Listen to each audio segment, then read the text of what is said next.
This should be Sataria's favorite fortune-telling spot.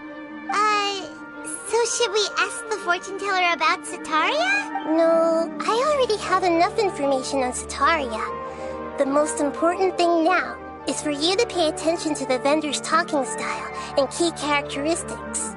Talking style and key characteristics?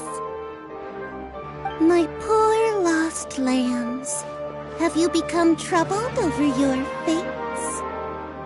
The divine voice of wisdom often echoes between mine ears. If thou be blessed today by the gods, I may be able to show you the way. Huh? Really? Nahida, you've been whispering things to her? Shh! My friend here has some doubts regarding his future. Can we get a fortune reading for him? Of course, of course. In that case... It would seem that Harut and Marut are quite wary of you. Perhaps, at some time in the past, you have somehow offended the gods. Only mocking the god of Animo, questioning the Lord of Geo's financial savviness, and brawling with the god of Electro. Do those count? Oh, nothing. Go on, pick an aspect for her to divine. Health prospects. No problem at all. The gods have spoken. The truth shall be revealed. Your life shall continue on for...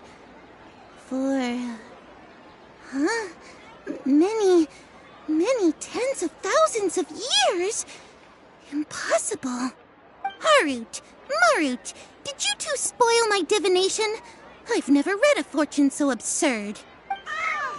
Actually, Paimon thinks this is probably the most accurate fortune-telling you've ever done.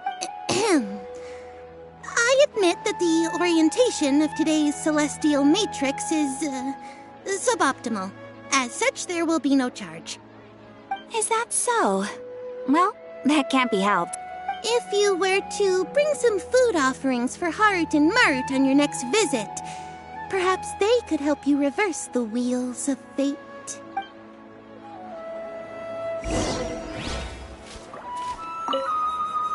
I've never seen Harut and Marut be so wary of anyone.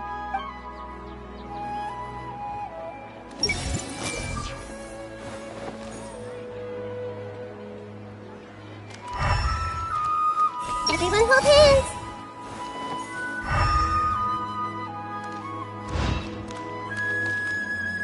I see everything. I'm just gonna shop around for one more day.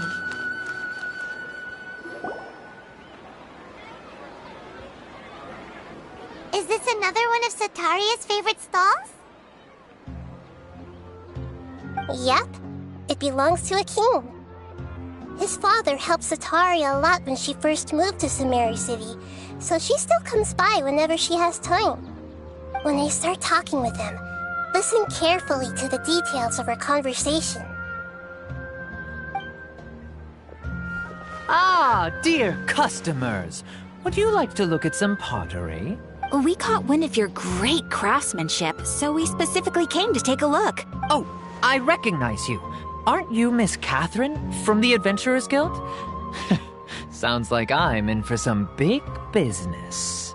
Speaking of, where did you learn this trade? I suppose you could say it all started with my dad. He's a mason by trade, but I picked up an interest in clay while apprenticing for him. After that, I began making pottery by myself in secret. And I simply changed trades when my works turned out well. Although it's a pity that I'm no longer making much use of the knowledge provided to me by the Akasha. That's nice. You're making a living doing something you love. So is your father still working as a mason? Oh no, not anymore. A few years back, he fell from a roof and broke his leg. Since he had already saved enough Mora over all these years, he's just enjoying the retired life in Port Ormos nowadays. I see. We wish him peace and happiness in his retirement. I'll have someone in charge of logistics at the guild come by another day for some goods. We'll leave you to it. Take care now. No problem. Rest easy, all our goods are sure to meet your every need.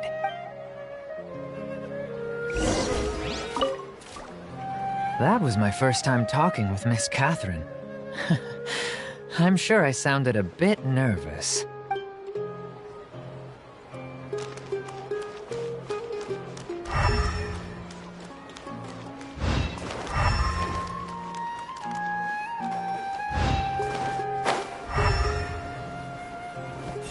Drunk people are so fun.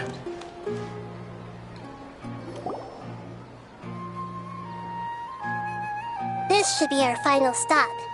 Setaria is always thinking of this restaurant when she's working at the academia, so she always comes by whenever she's out in the city.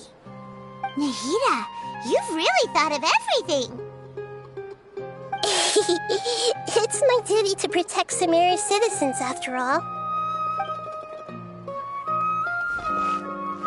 Hi there. I feel like I've seen you down by the docks before. Huh? Sorry, I don't quite remember. If I recall, you were having a discussion with someone about shipbuilding at the time. Ah, that's right! I've always been really interested in feats of marine engineering.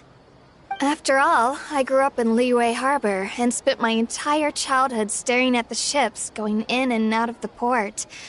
I came to Sumeru to study, but failed to make it into the academia due to my lack of talent.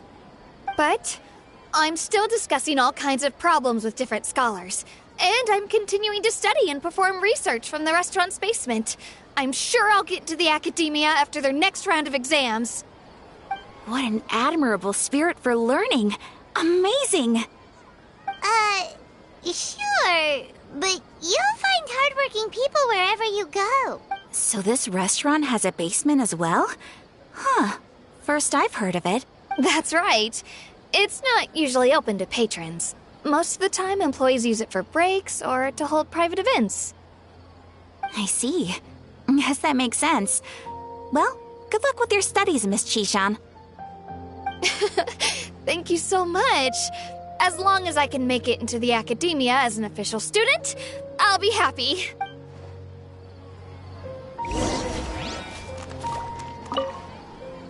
I must have met her somewhere.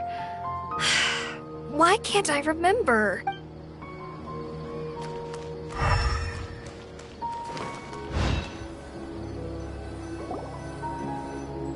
So, was that everybody? Mm-hmm. 3 familiar faces should be enough for Setaria. What's the point of all the information we've collected?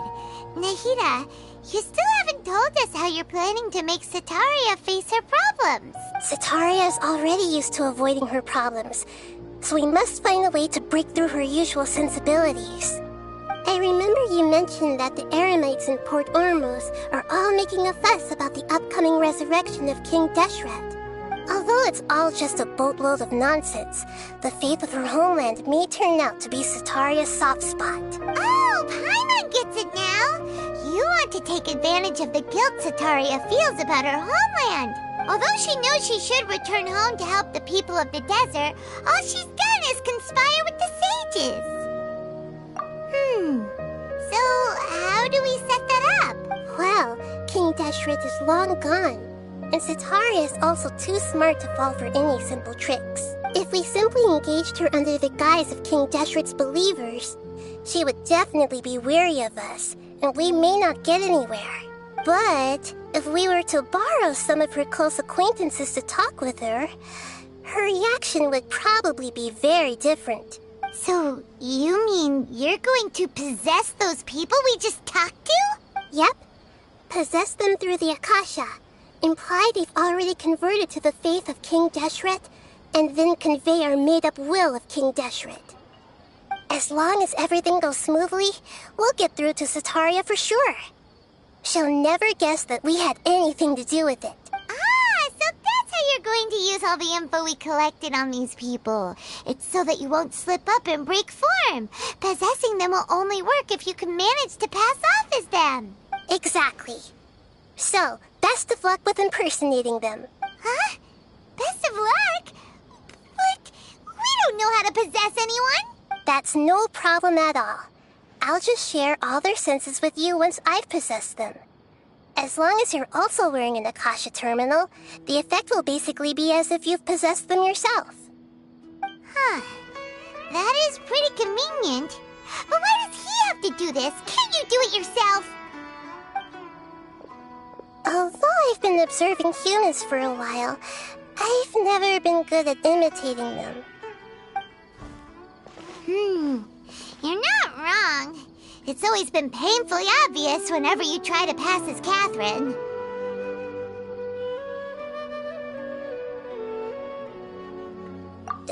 If it was at all possible, I would have preferred to leave these people alone. But seeing how things are now, I probably should just accept it and push on. Yeah, don't beat yourself up over it. We're only doing this to help everyone, and we'll only be borrowing them for a little while anyway. Alright, then let's give it a go tomorrow afternoon.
How did it come to this?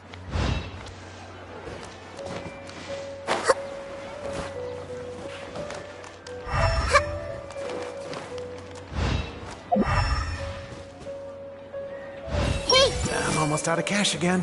Better go get some off Pa or Big Bro.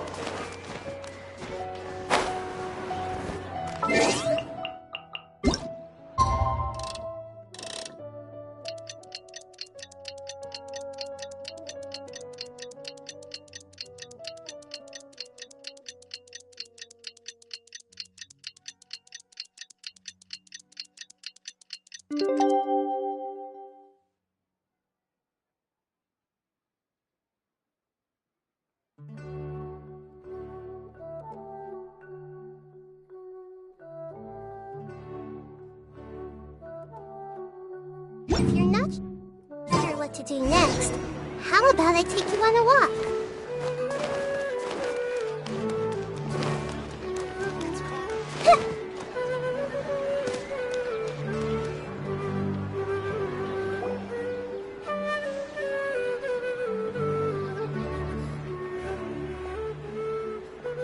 Oh, here she comes. Satari is here. Let's quietly follow her. Once she starts talking to her acquaintances, we'll find a safe spot to begin possessing them.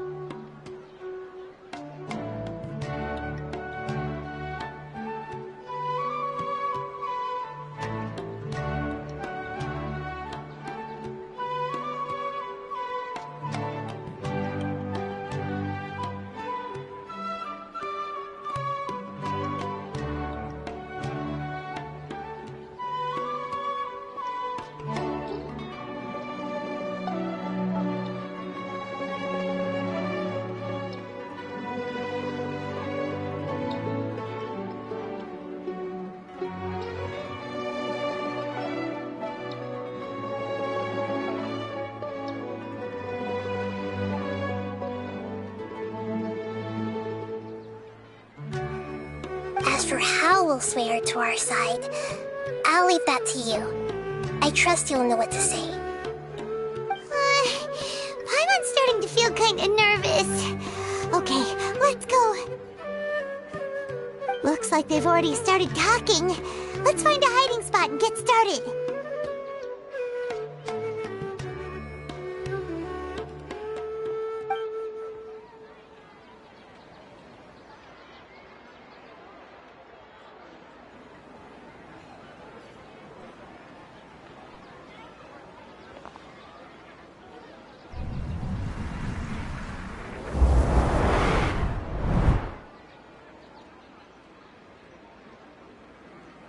That's right. You really can't force anything when it comes to love. And besides, everyone around me has a very different background and outlook. Are you still listening to me, Nabia? Oh, of course I'm listening. You were talking about troubles with your love life, right? I heard everything you said. Okay then.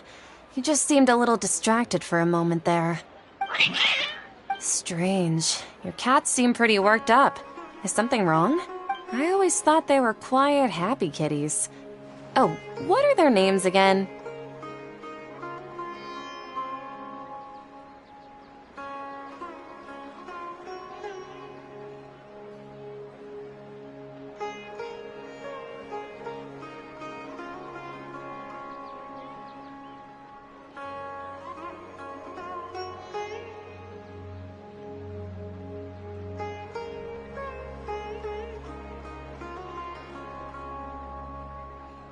Ah, that's right. They are just little darlings, aren't they?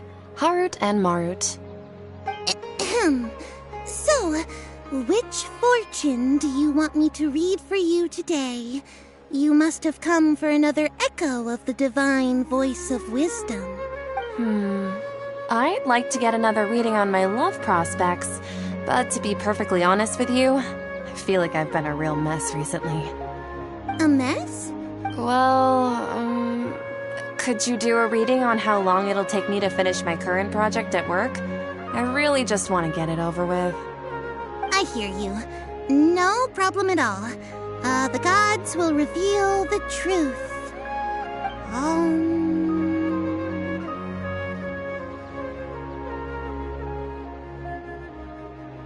The gods are asking, Setaria, why haven't you gone home? Why haven't I gone home? Do the gods really know everything I've been thinking about? Setaria, why don't you just go home? It's a demand now instead of a question. The gods seem to be truly upset. I'm sorry. I know I failed the gods. Please pass on my most sincere apologies and ask for their divine forgiveness. And if I may ask, Nabia, is there a specific god who's speaking to you right now?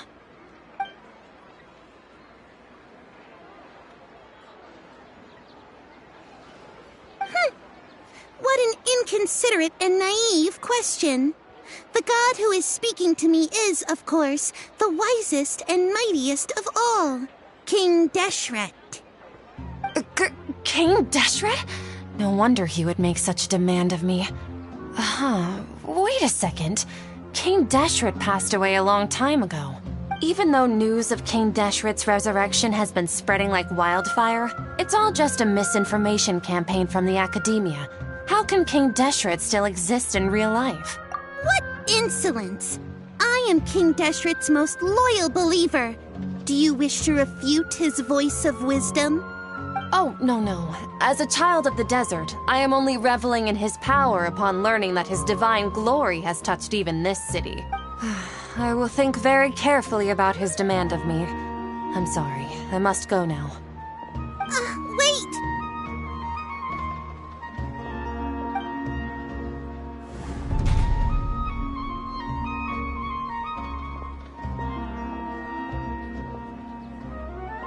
Whoa! She just ran off in a hurry. She looked pretty upset, too. Well done. Setaria didn't seem to suspect anything amiss. To have something she's been trying desperately to avoid show up out of nowhere and berate her, That must have shaken her to the core. Aw, Nahida, it seems like you understand human emotions really well after all. All I know are some abstract Haraba-taught theories. And in any case, my time with you has shown a lot of them to be utterly useless. I'm still trying to make sense of everything. Anyway, enough of that. Let's hurry and catch up to Sataria. He's out of Keem's now, right on cue. Let's get ready to possess him right away.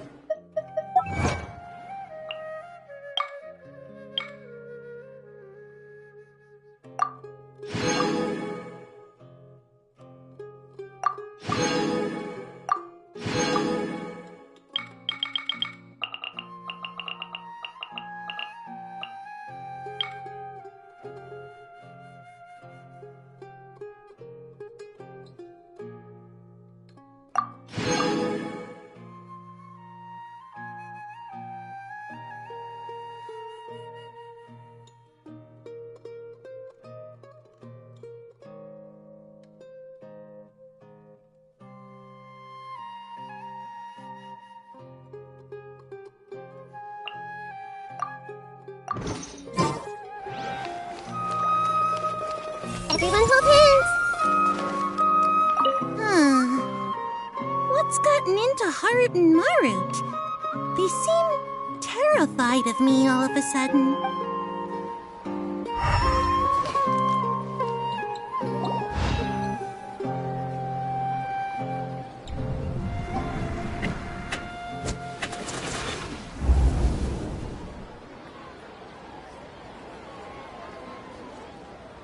It's okay. I just got caught up in something. Oh, actually, didn't you ask me to help you look for work? What kind of work were you looking for again? Oh, right. Your old man's craft. How could I forget? Speaking of, how's he doing? Is he feeling any better?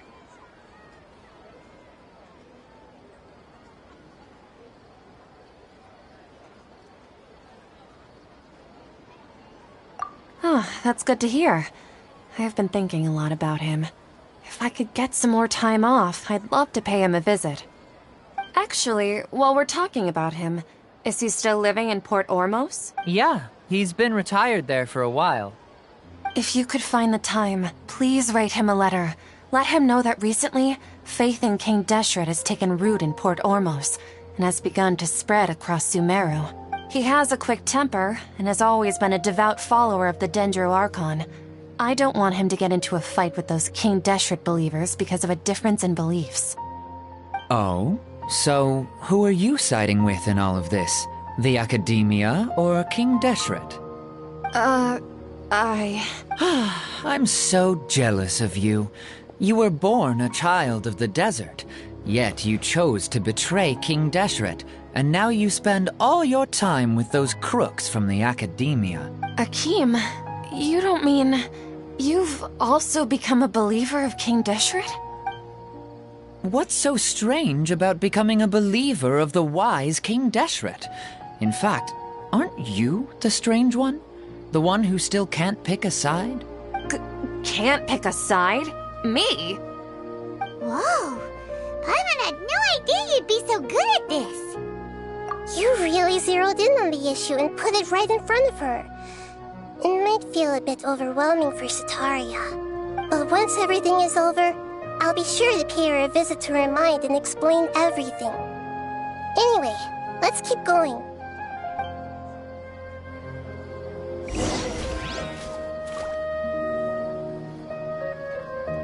Come on! Sataria's already started talking with Shishan!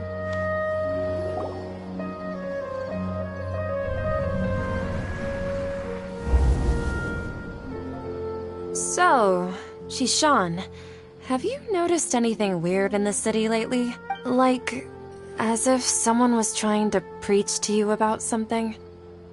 Oh, right. Speaking of strange things, I celebrated the Sub-Zerus festival so many times that I lost count.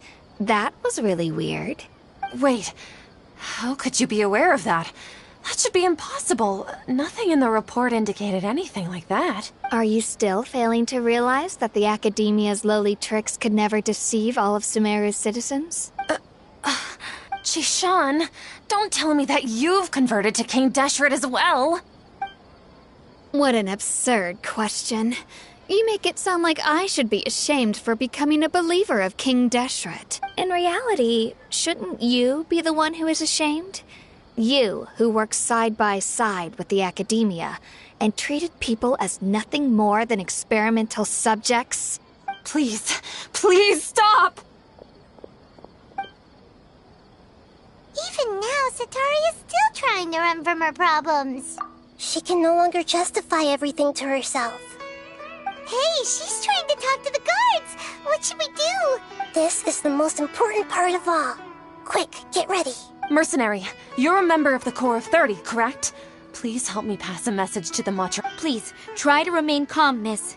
Tell me what's happening in the city. Heretics are infiltrating the city, and they've already converted many residents to their side. Heretics? What kind of heresy are you talking about? King Deshret! Many people I know have suddenly started believing in him, but he's long dead. It's impossible. Miss Sataria, nothing is impossible. You know my name? King Deshret is immortal, and all who defy him will one day pay the price. You must face the truth, Sataria. You tread a treacherous path, and the longer you ignore it, the tighter the Academia's grasp on you will become, and the deeper you will be ensnared. Child of King Deshret, never forget that the desert that belongs to you lies elsewhere. What's so strange about becoming a believer of the wise King Deshret? In fact, aren't you the strange one? The one who still can't pick a side? What an absurd question. You make it sound like I should be ashamed for King Deshret. Sataria, why haven't you gone home?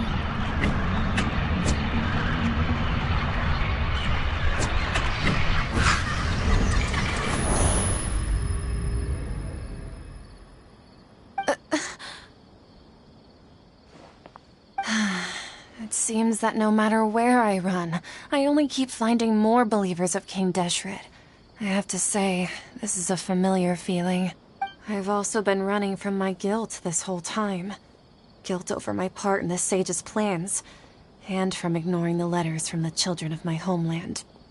But no matter how much I may try to ignore or get rid of it, my guilt always comes back. You won't necessarily lose your research opportunities by facing the truth. Besides, did you really want to conduct your research while carrying such heavy feelings of guilt? How do you know me so well? Are you truly just a believer of King Deshret? Or are you the god himself? That's not important. The important thing is to pass judgment on the Academia and its sages, and to correct their mistakes. If you could provide some assistance in this matter, perhaps it could serve as a form of atonement. I've actually never believed in the gods, but I've always believed in serendipity. Your appearance must be a fated opportunity for me to get out of this wretched situation. Please tell me, what can I do for you?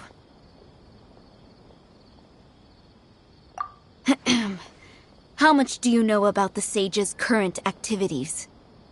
I was just one of the designers for the masked dream harvest scheme, which is what happened around the Sumeru's festival.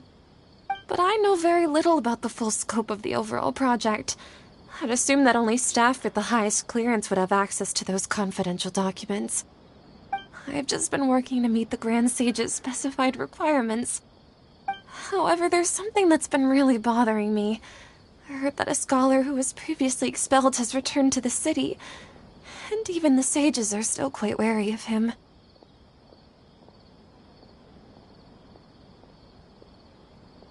To fight against the Academia, we will need to figure out the nature and the purpose of their work. Is there a way for us to get access to the confidential documents you mentioned? It should be possible if we're willing to take some risks. After all, I'm an assistant to the Grand Sage, and I've been working on many tasks outside of the project. One thing, though, I won't be able to transfer the documents to you through the Akasha once I get my hands on them. The sages have always closely monitored all activities within the Akasha. Let me see... let's use the most primitive method. Send someone to pick up the documents tomorrow evening at the Academia entrance. The Academia entrance. Wouldn't that be too conspicuous? Don't worry about that. I assure you, this won't be a trap. I'm only suggesting this location because it'll draw more scrutiny for me to leave the Academia again. It'll be safest for me to distract the guards long enough to hand you the documents. All right, I trust you. So, if I were to successfully complete this That'll depend on the judgment of the Dendro Archon. The Dendro Archon. That's right. Her people are the ones we have endangered. As the God of Wisdom, she's also the one responsible for judging and guiding the scholars. Maybe it's time for me to find a god to believe in.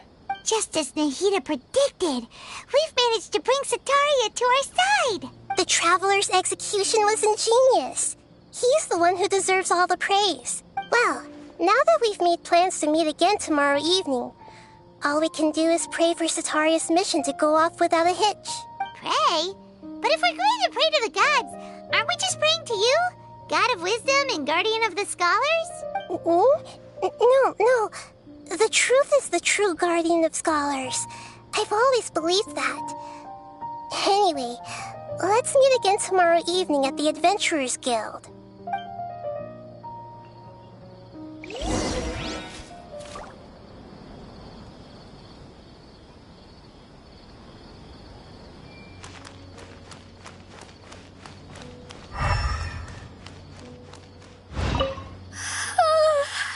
I seem to have dozed off just now. Maybe I studied way too late last night? I'm sorry. Can I help you with anything?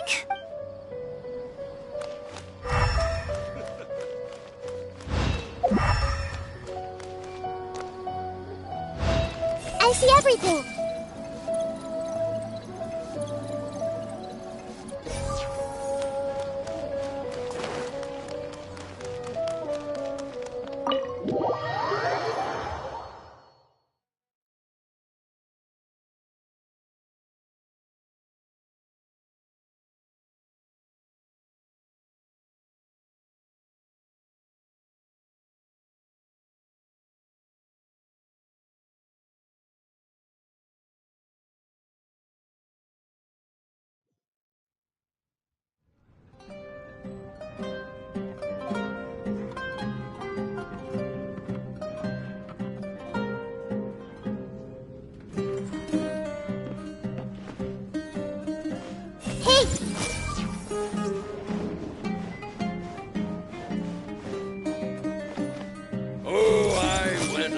Fair share of crazy adventures back in the day. Deadline.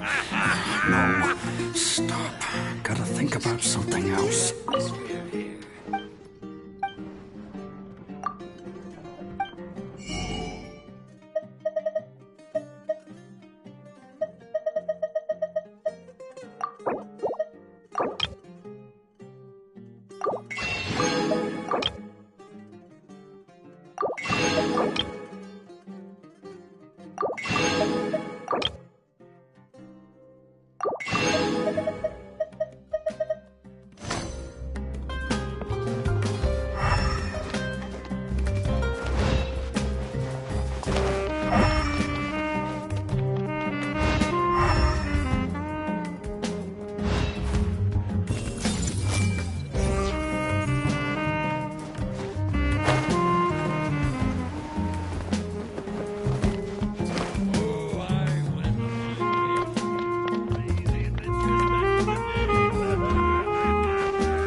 Seems like I'll be staying up late again.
Catherine, right?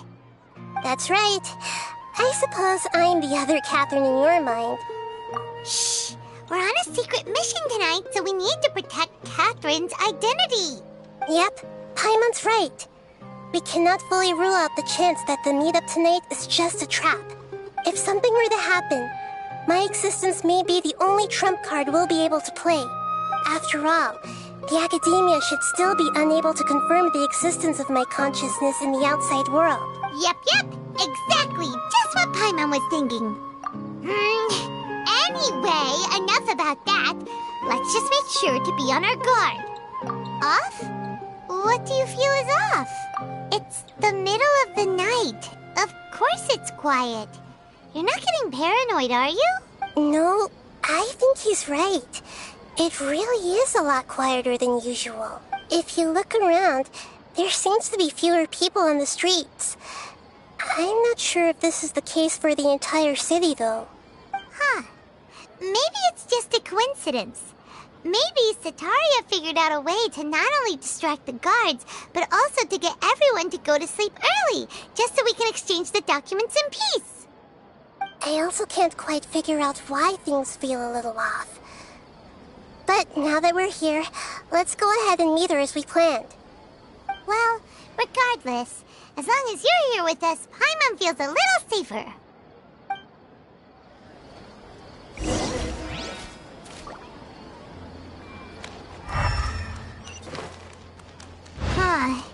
There really aren't many people out right now. Let's hope it'll be this quiet in front of the academia, and that Sataria managed to distract all the guards.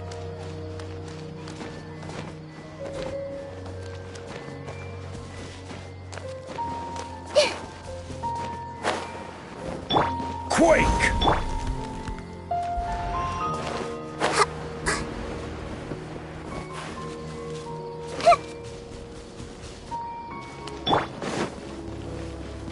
Crumble!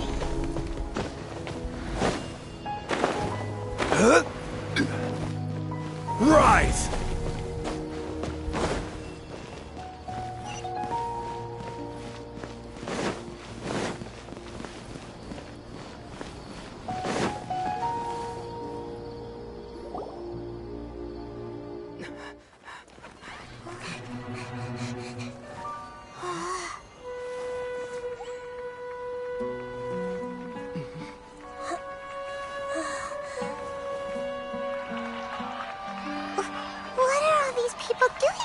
This hour of the night. Ah, the triumphant hero returns at last. And to a rather spectacular welcome, even if I do say so myself. You're the outcast, expelled from the academia. Indeed I am. Although these days they tend to call me the Doctor.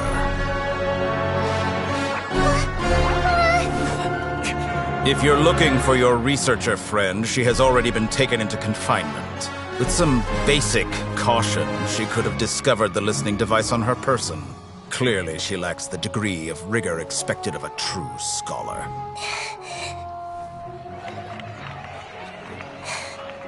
The people of Sumeru City. What have you done to them? I simply made some minor adjustments to their Akasha terminals. Now they can deposit information directly into the subconscious. As you can see, all these lovely people now believe this traveler is a hero who has just saved the world. My experiment is a success. And now it seems they can no longer hold back their sheer adoration. No, what should we do? These are all just regular people. Leave now. You need to get out of here. But that guy's a Fatui Harbinger. We can't just leave you here. Nor can I abandon the people of Sumeru.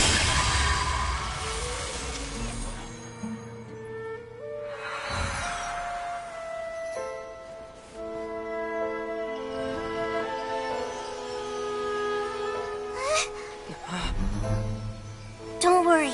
We'll meet again outside of the city.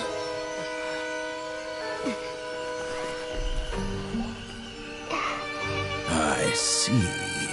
You appear to have overridden their mental faculties with your own consciousness.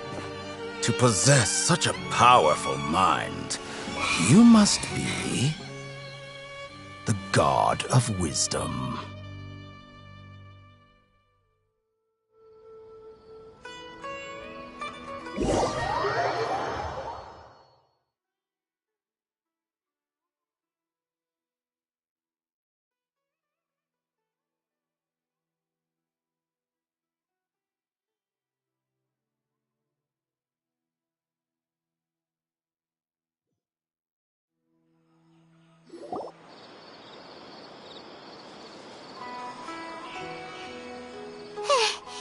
This should be far enough. Whew. Paimon needs to catch her breath first. Is Nahida going to be okay? We only made it out because of her.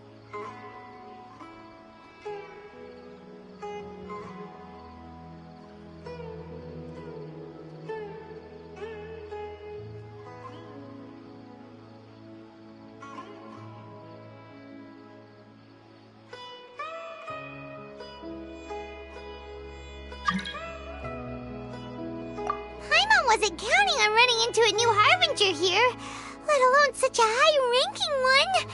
That guy was number 2. So scary. He called himself the Doctor. Remember, Tainari told us about him. Sataria did say that someone who once got expelled from the Academia came back recently, and that even the sages are wary of him.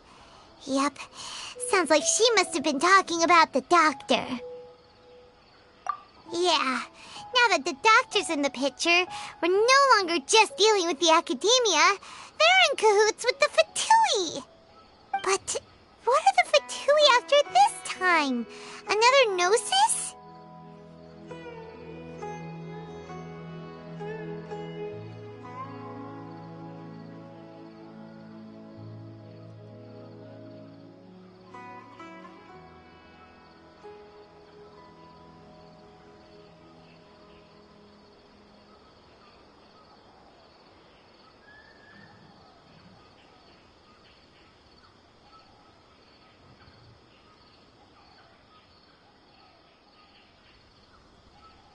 Yeah, things would be a lot easier with Nahida's help.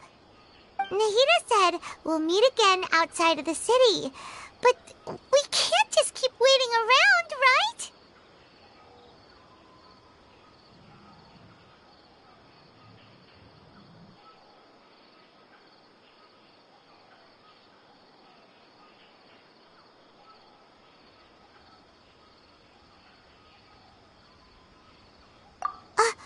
You mean... Oh, right! Wasn't he invited by the sages to work on some project when we were staying with him in the Vidia Forest? That has to be the same project! Even though he turned it down at the time, he might still know something. There's no time to lose. Let's go to Gandharvaville!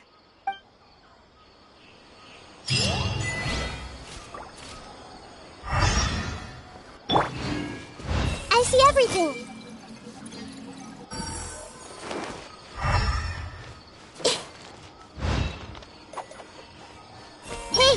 With me providing cover here, the boss's secret trade route should be safe. That Serafi dares to blab about the boss one more time. The children are a lot tougher than us old geezers. Adults probably don't believe in fairy tales.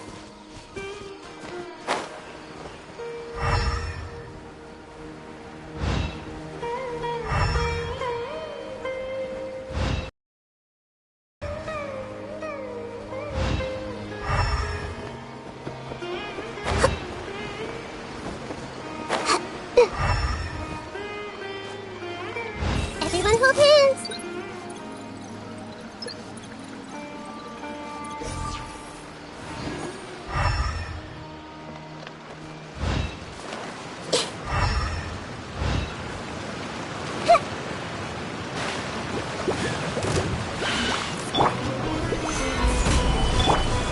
Right now, emerge. I see everything!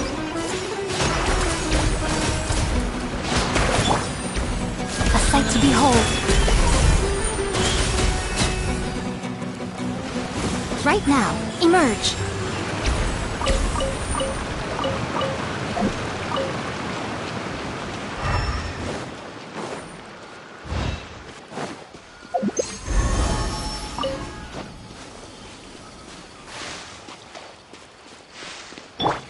Everyone hold hands!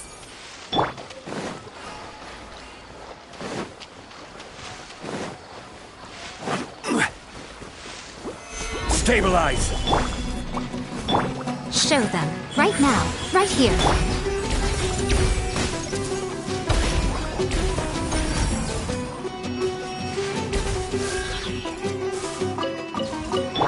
Emerge.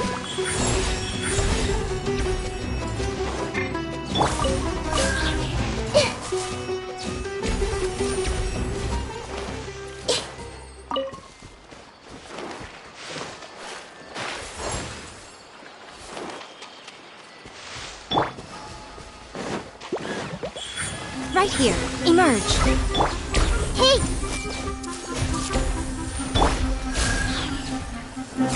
Solidify!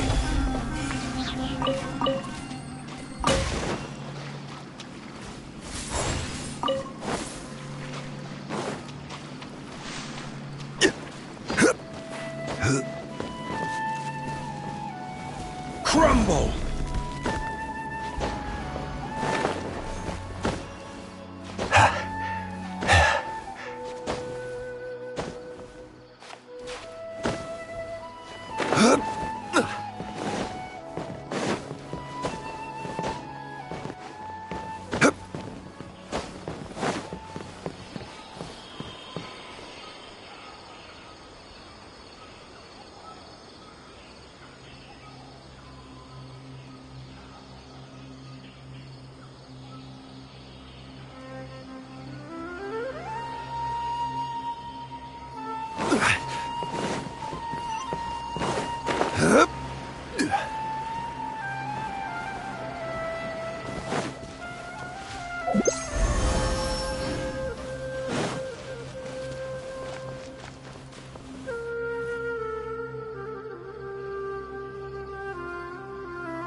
Hold it right there. A blonde-haired traveler and a floating fairy. We've got you, all right. Take a look around. Are you mercenaries from the Corps of 30? Corps of 30? We're nothing like those government lapdogs. We are an elite brigade that commands the highest commission rate in all of Sumeru. We're here on the orders of a client known only as the Outcast. The Outcast? An outcast from the academia? But why wouldn't the doctor just send the Fatui after us? Still wasting time on idle chit-chat. We'll shut you up soon enough. Get them! You're up, traveler! Following orders. New gather. Right now. Everyone hold hands! The temple research!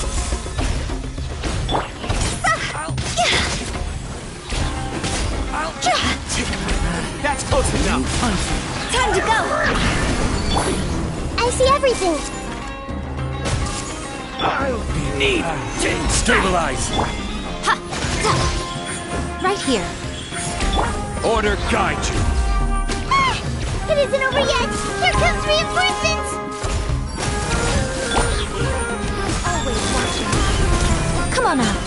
Emerge. You want this one. Gather. That was pretty rough.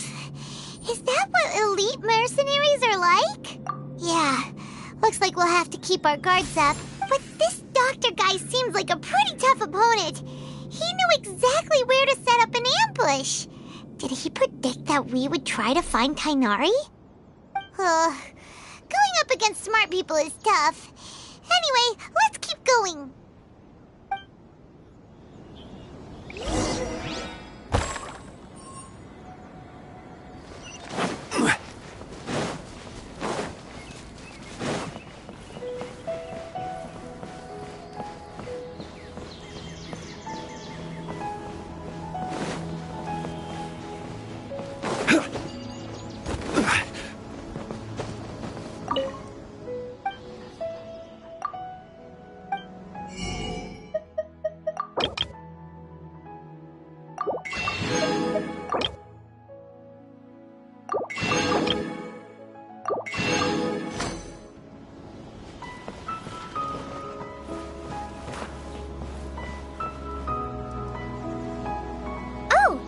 Traveler and Paimon! What are you two doing back here? Kale! It's nice to see you again! Are you doing alright? To be honest, I'm not doing too well. My Elazar has been progressing at a faster rate lately. I'm finding it harder to complete more intricate tasks. As a result, Master Tainari is taking me off the patrol schedule. He will only allow me to stay here and coordinate other people's tasks. Oh, Kale! Speaking of Tainari, did he go off on patrol? We're here to talk to him. Oh, Master Tainari? He just left the Avidia Forest a little while ago. He was headed to Party's DI. Huh? He left?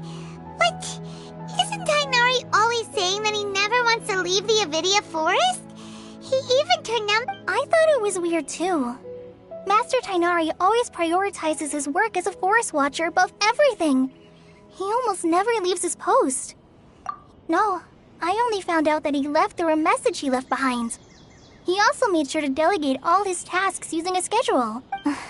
To leave in such a hurry? I'd guess he had something urgent to take care of. Master Tainari originally studied in the Amorta Darshan of the Academia, and Partis DI is something like the Amorta's research base. Many rare shrubs and grasses have been planted there for I know that before he became a forest watcher, Master Tainari once spent a long time conducting research at Partis DI. A research base, huh? Gotta wonder what kind of research Tainari just decided to work on all of a sudden. Oh, we don't have a lot of time, so let's go look for him at Partis DI. Don't worry. I'm fine. I'm used to living with Elazar by now. If you run into Master Tainari, please send him my regards. Got it. Will do. See you later, Kale.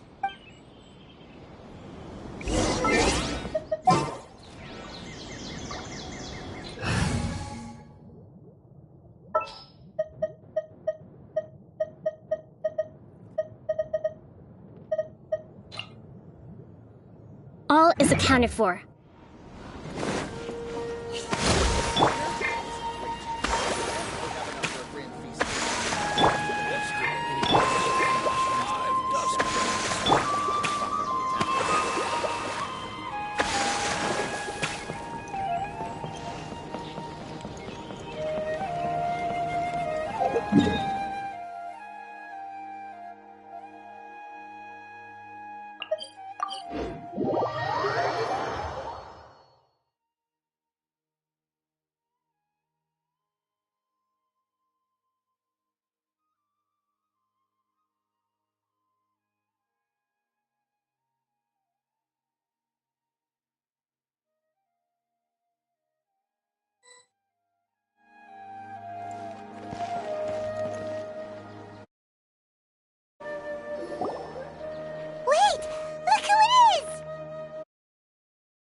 goodness you're okay. We were so worried about you. Hey, this was supposed to be a touching reunion, but you're ruining the moment. Actually, it's very smart of the Traveler to be wary of me right now. After all, the Doctor has shown that his technology can apparently even control human minds. Plus, it's not like you could have known what happened after we split up and I was facing the Doctor by myself. Even a pool of stagnant water after a torrential storm can occasionally pass as a patch of sky. Paimon feels like only the real Nahida could come up with such an obscure analogy. Huh? But I wasn't trying to win your trust or anything. All I wanted was to clarify my point. Well, we understand that point now. Please, Nahida, tell us more about what happened. Are those poor people all right? When you left, I was still in the middle of restoring everyone's minds. Thankfully, when the Doctor mentioned depositing information into the subconscious, he didn't mean engraving information into their minds. Instead, he did something closer to creating hallucinations. That was still within my power to fix. Luckily, I managed to finish my restorations and mind jump away from him just as he was about to capture me. Whew. What a relief. The Doctor sure pulled out some hidden cards, but good thing we had Nahida with us.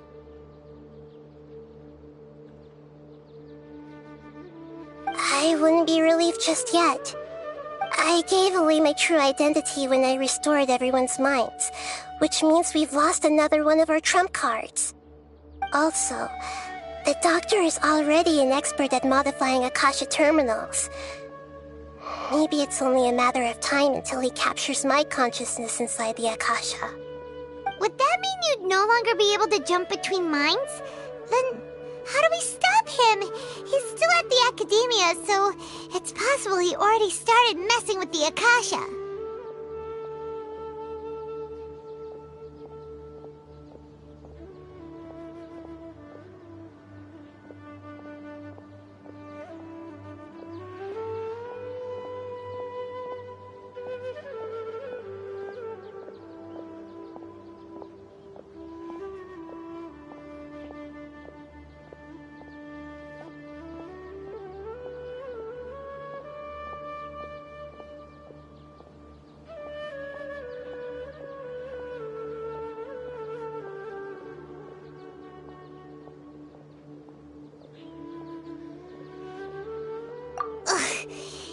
He's toying with us. What a nasty piece of work. Plus, the Doctor's combat ability alone is apparently enough to make him worthy of being number 2 of the Fatui. We shouldn't give up hope just yet. Let's try to find another way to attack this problem. Actually, Nahida, how did you know we were trying to get to Party's Di? Have you been waiting for us? Yes, I have. I can see the Traveler's elemental energy, so I deduced your destination by looking at the direction you were moving in. You didn't come here for sightseeing, right? Did you find any leads? We're looking for a scholar we know. His name is Tainari, and the sages once tried to reach out to him. Why don't you come inside with us and see what we can find? Okay, let's just hope we won't get him into trouble.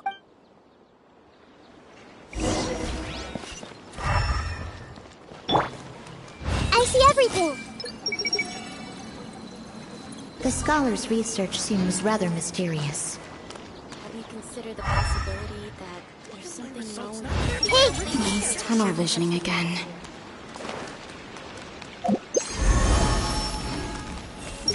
At this rate, I'm not going to meet the deadlines. I see everything! If only the rainforest's environment was also doing so well. But then I guess the forest rangers would be out of their jobs. The most recent batch of raw materials is flying off the shelves. The boss's intel proved to be useful once again. I can hear footsteps. Are there still more students coming to me with their questions? Oh, great Dendro Archon. Please let my application get approved.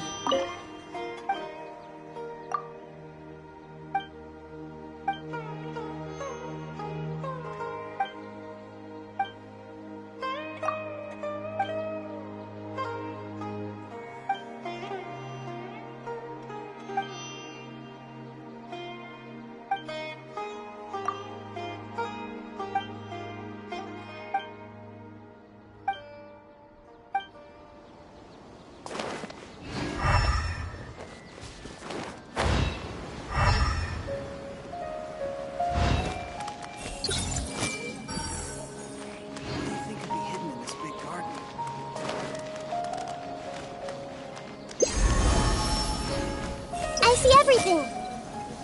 This place is so boring. Maybe I should have another chat with that researcher. Surely he's not a bad guy.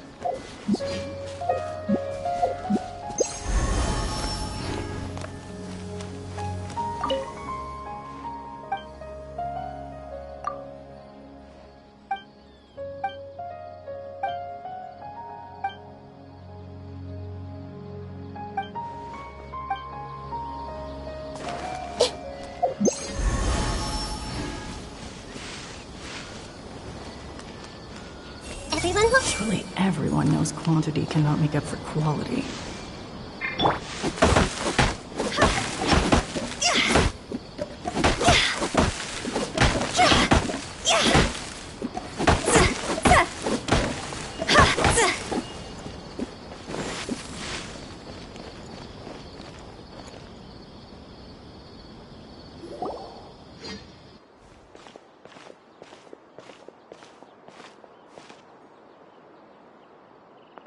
Traveler?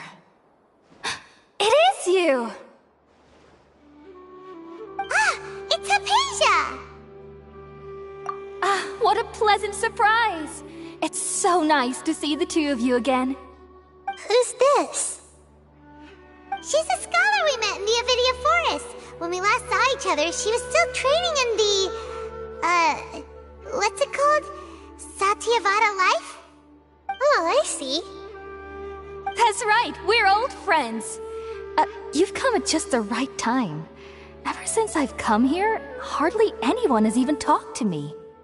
Hypatia, you're way too excited about this. Actually, for you to leave the Avidia Forest means... you're not in training anymore? Wait, no. Did you already finish your training and reach Paripurna life? What do you think? My consciousness has already managed to make contact with the divine. You did it? Congratulations! It's so exhilarating to share this sublime joy with others at long last. When my consciousness made contact with the gods.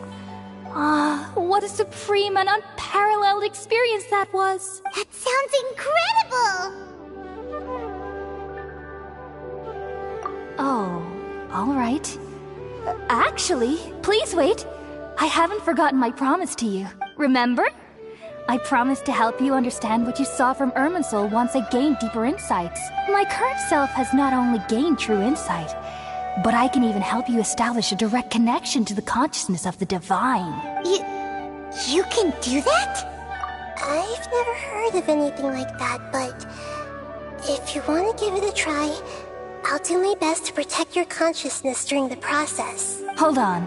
I brought some spirit-born ale with me. This is still a crucial part of the ceremony. We're using that incense again? All right now. Hold my hand. I'll help you establish a pathway to connect your consciousness. Okay. Ready?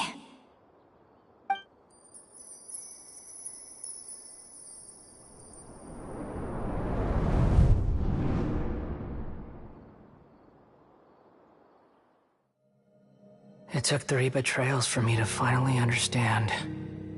The world is just an elaborate tapestry of lies. My fury will never be quelled. The first to betray me was a god. My creator. My mother. Valuing strength above all, she saw no worth in me and I was discarded. The second was a human. My family. My friend. Consumed by fear, he saw me as an abomination. The third was one exactly like me. A hope for the future. A fledgling barely out of the nest. Powerless before his mortality, he broke his promise to me. Humans, they can't be trusted. and the gods fill me with pure loathing. So I said good riddance. I denounce the world and laugh in its face. My chest will never again be defiled by worldly filth. I will scrub away every last trace of human emotion. Then it will be empty, a blank slate, and ready to receive a supreme gnosis, brimming with pure divinity.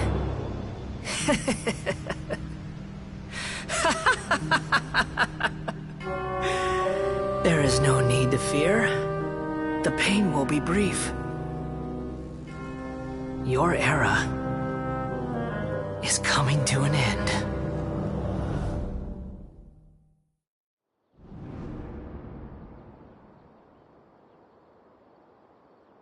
What was that?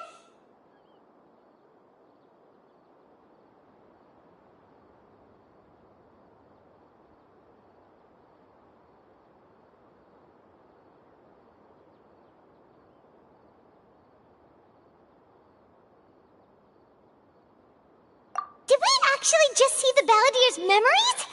Everything matches what we know about him. But how is he connected to the divine consciousness that Hypatia was talking about? You saw it, right? You felt it, right? Such a majestic god! Such a noble will! Such sublime emotion! Alas, shame. If only that which beats within my chest wasn't a filthy mortal heart. Oh, great and merciful God, please grant me forgiveness and salvation. Do you understand now? I'm afraid this is no periporno life, but rather... You! Why are you so mean to me? Why is everyone hiding from me? I found divine... Shouldn't I receive praise and honor? In the darkness? Hypatia? That's how I always thought everything should be. Wait, have I... already lost my mind?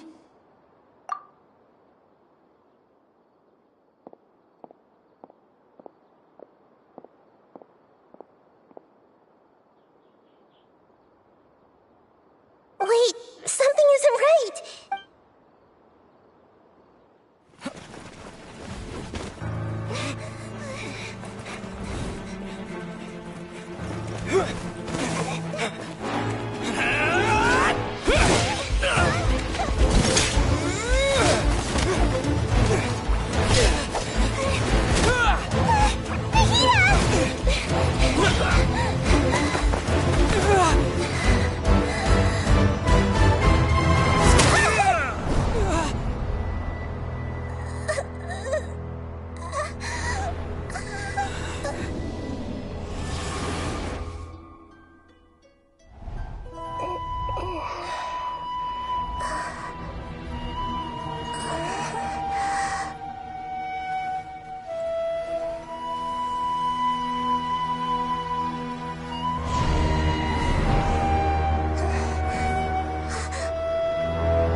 Okay, we finally lost him!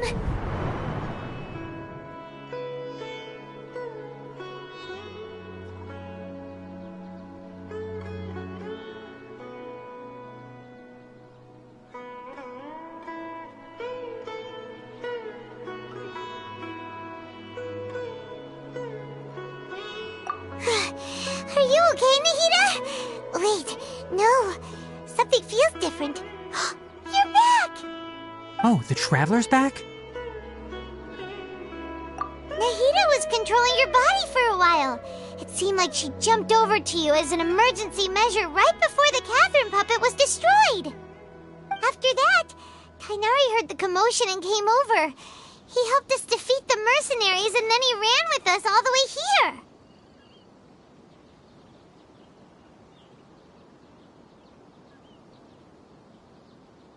What? You swapped places? You mean your consciousness also went into Nahita's body? Wait, then where is Nahita's consciousness? Where is she? People's consciousness could be transferred around like this. Had I not seen it with my own eyes, I would have never believed it. Achieved with current human technology. Also, while we were running, the consciousness in your body told me to pass on a message. She said, "The doctor has found a way to trap my consciousness, so I can't journey with you anymore. But even in a moonless night, a shower of starlight can still drown out illusions and lies." Oh no! Nahita's trapped in the sanctuary of Sumeru for good this time. Was that message all she left for us? It's pretty vague.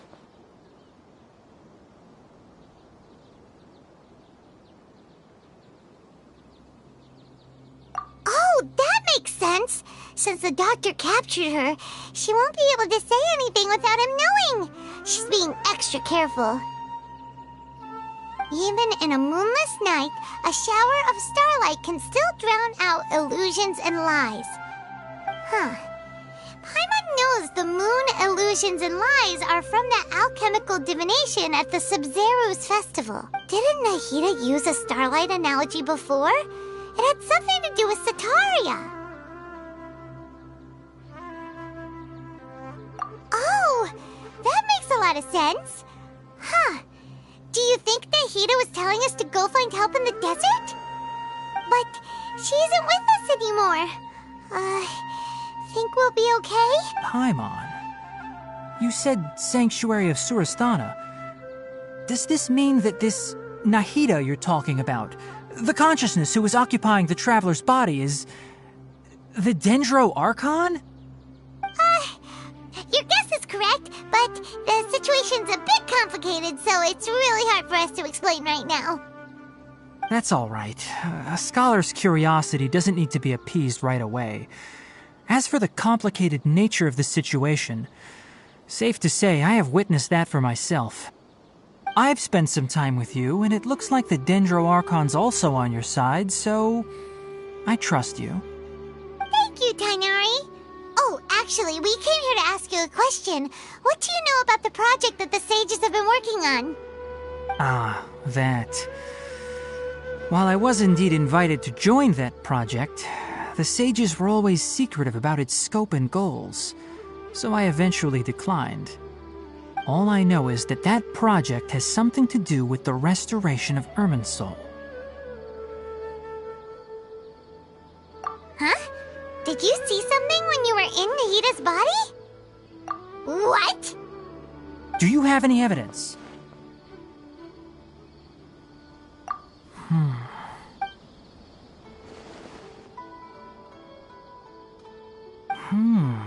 So that's what happened. That explains why Hypatia's symptoms were different from those of the other scholars who went mad. It's because she made contact with the consciousness of a new god who is still in the process of being born. Tainari, did you leave the Avidia Forest because of Hypatia? I did. I noticed Hypatia's mental anomalies, but since her symptoms were rather atypical, I secretly took her to Pardes Dii and began searching for a way to return her to her normal self. If I didn't take action, Hypatia would have already been taken by the Matra to the desert, doomed to a life of exile at Aru village. Now that you mention it, I knew the Academia has never thought particularly highly of Lesser Lord Kusanali, but I still didn't expect them to do something as arrogant as creating a new god. Looks like I made the right decision by not accepting their invitation. The Doctor and the Balladeer. We have 2 Fatui Harbingers in Sumeru. Sounds like we're in for a bad time. From your description, I don't think they've completed their project, there may still be room for us to intervene. But then, what is the connection between creating a new god and restoring Irminsul? Yeah, it feels like we're still nowhere close to figuring out the sage's goals.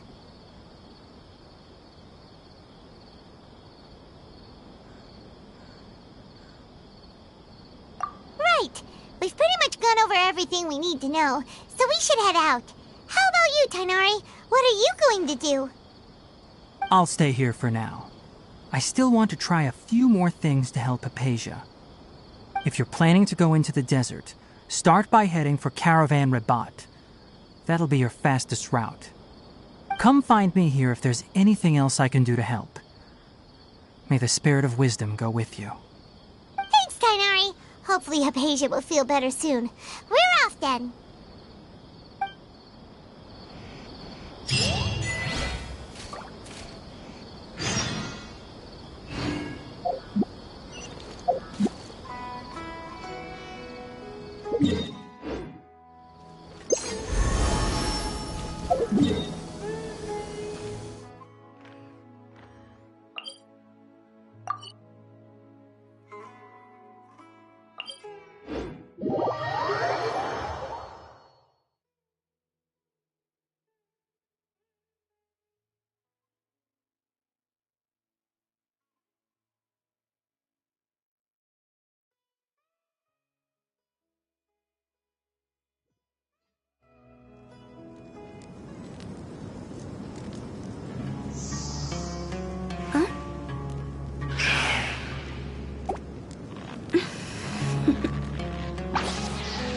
Toodaloo.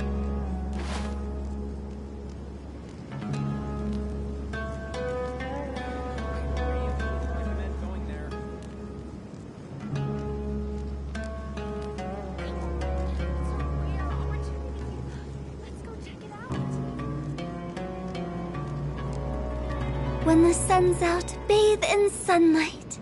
But when the moon's out, bathe in moonlight.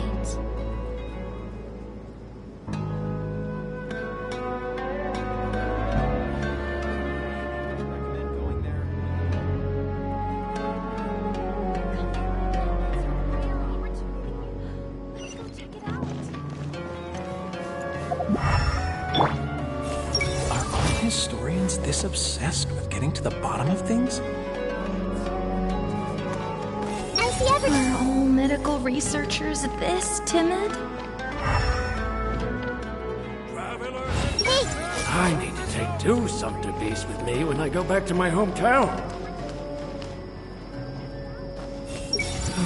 I wish someone would play a game of Genius Invocation TCG with me. I think this should be everything. Right. I also need to bring some seeds back. They all say Kasharawar gets the smallest budget, but I don't think Spontamont's treated any better.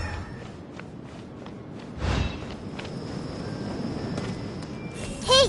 I want to see a dragon with my own eyes.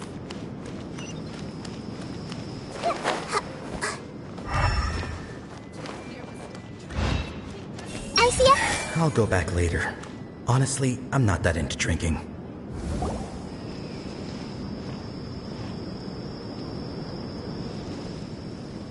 We finally made it to Caravan Rabat. It's pretty lively here. So, just past this wall is the desert, huh? Oh, wow.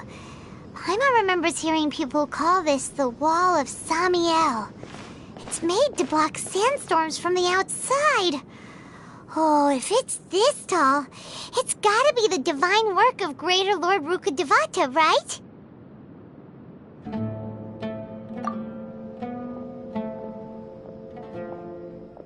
Enough gawking. Come on, follow me. Huh? Over here.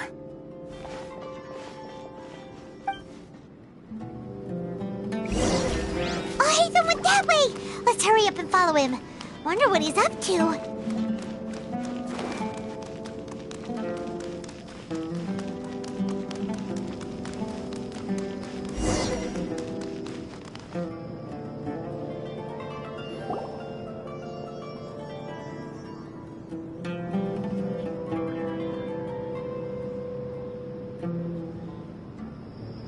What the... Where did he go? How did we lose them? They were just here a second ago. More Eremite mercenaries? Who are they working for this time? Anyway, Traveler, it seems like we were being followed again. You were too careless. You should have noticed those hopeless amateurs trailing you a long time ago.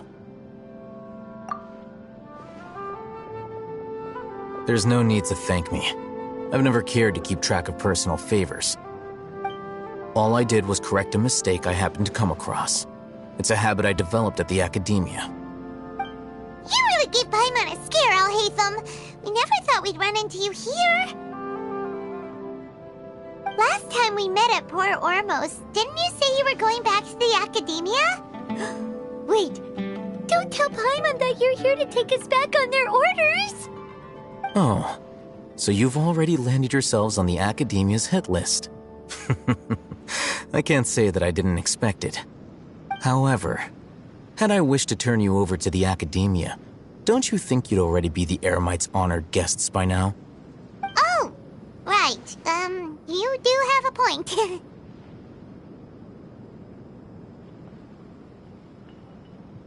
I have no interest in running errands for that project.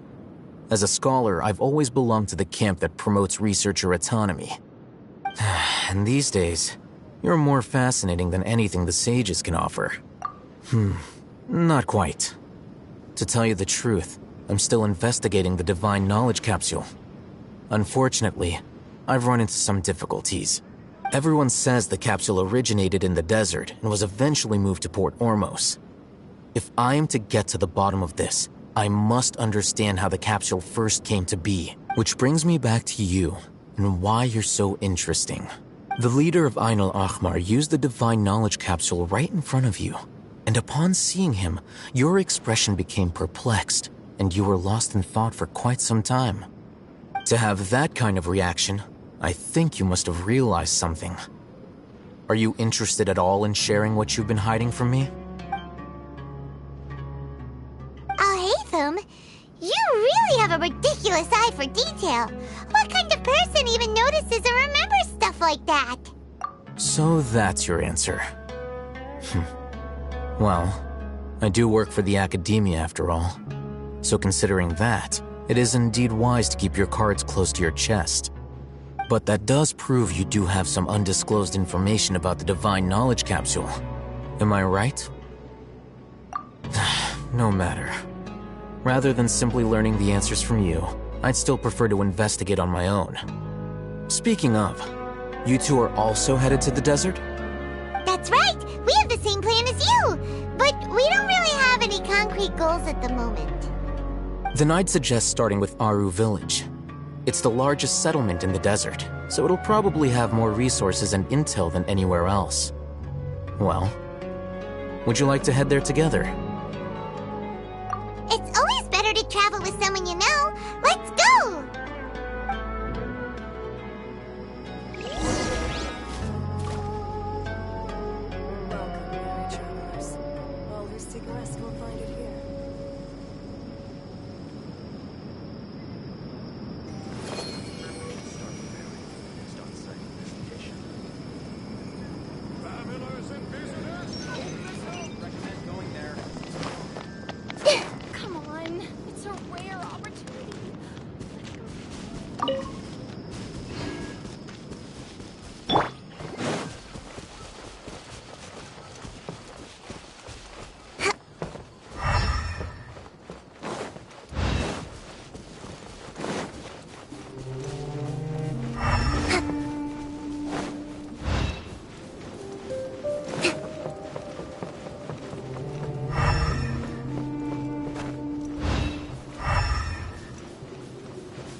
Move out.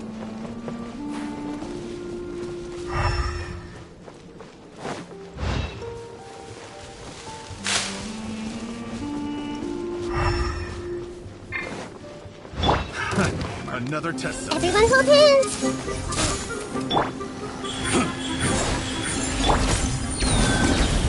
Hold the line!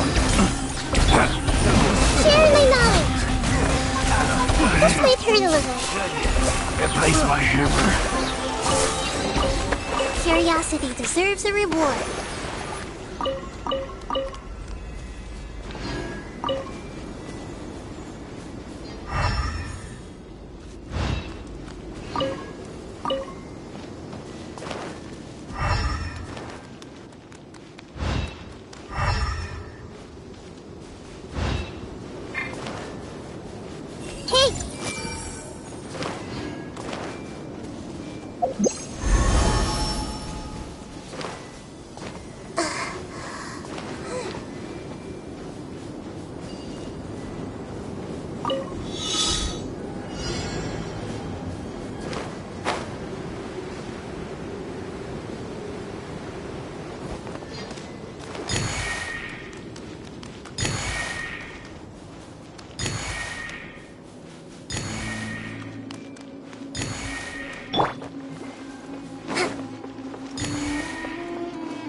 So this is the thrill of adventure.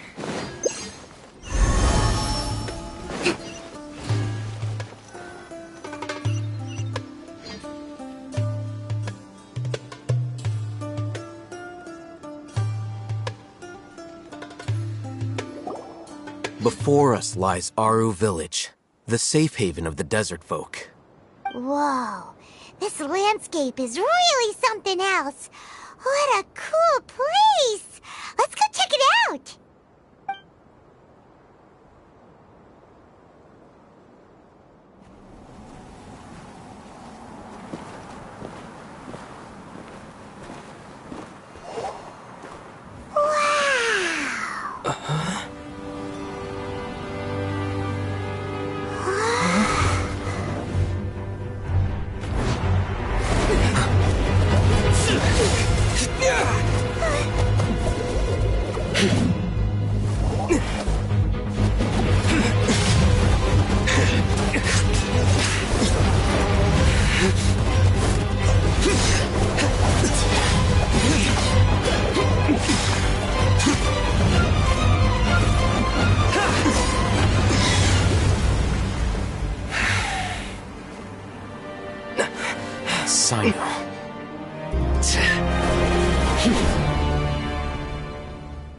Unless my memory fails me, we have barely spoken 2 words to each other before now at the Academia. Would you care to enlighten me as to when and how I invited the General Mahamatra's wrath? Alhaitham, do not think you can escape my judgment just because you managed to escape my attack. Judgment? So that's how you'd characterize your actions here, is it? Or would elimination perhaps be a more accurate description? Had I used my full strength, not even this traveler would have been able to stop me. Though styled like an assassination, I sought only to ensure that my target would be unable to flee or resist. Standard practice for the Matra, as well you know. Seemed to me more like your own personal touch. Who is that, Alhaitham?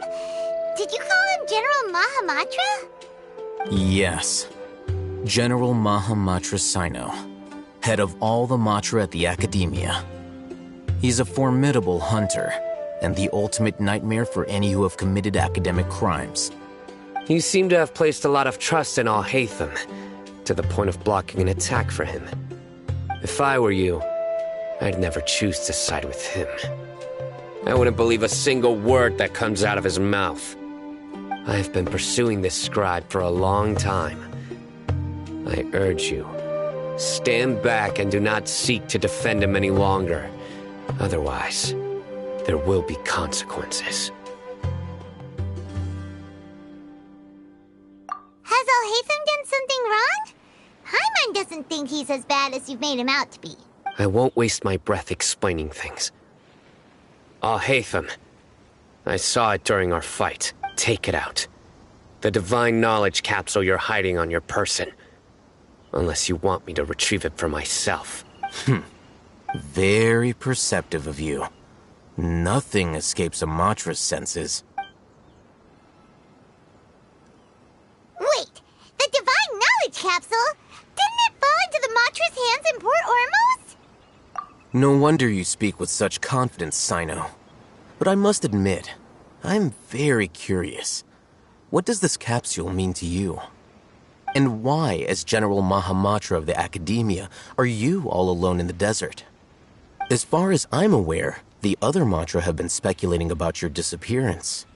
Have you been given a mission that's, let's say, morally dubious? If I was the real target of your mission, what was stopping you from simply using your authority and resources to judge me within the walls of the Academia? I should have known you'd be difficult to deal with. You two! Ugh! What should we do, Traveler? Paimon feels like we can't trust either of them! Ahem. Well, look at you two, acting all tough and self-righteous over there. Wait, Dia? Great! Finally, someone that we can trust! You gotta help us out here, otherwise these two are gonna start fighting again! Yeah, sure looks that way. Two giants from the Academia duking it out once and for all. Not something you get to see every day. Listen, I know you academic types love to fill up your big brains with self-righteous morality and lord your empty rules and virtues over each other. But how dare you bring your petty disputes into the safe haven of Aru Village? It seems like someone's gonna have to beat some sense into your thick skulls until you finally learn to respect these grounds.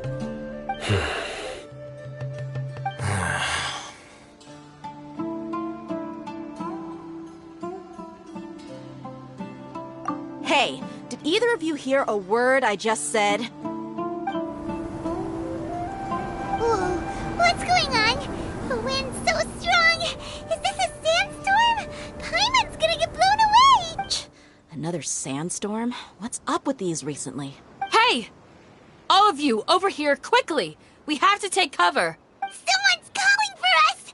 Oh, this wind is too strong! Let's get over there! That sounded like Candace. Come on, you two. Jeez, are all of you Academia folks such hard work? Move it! All right, stop yelling.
Well, this is pretty awkward.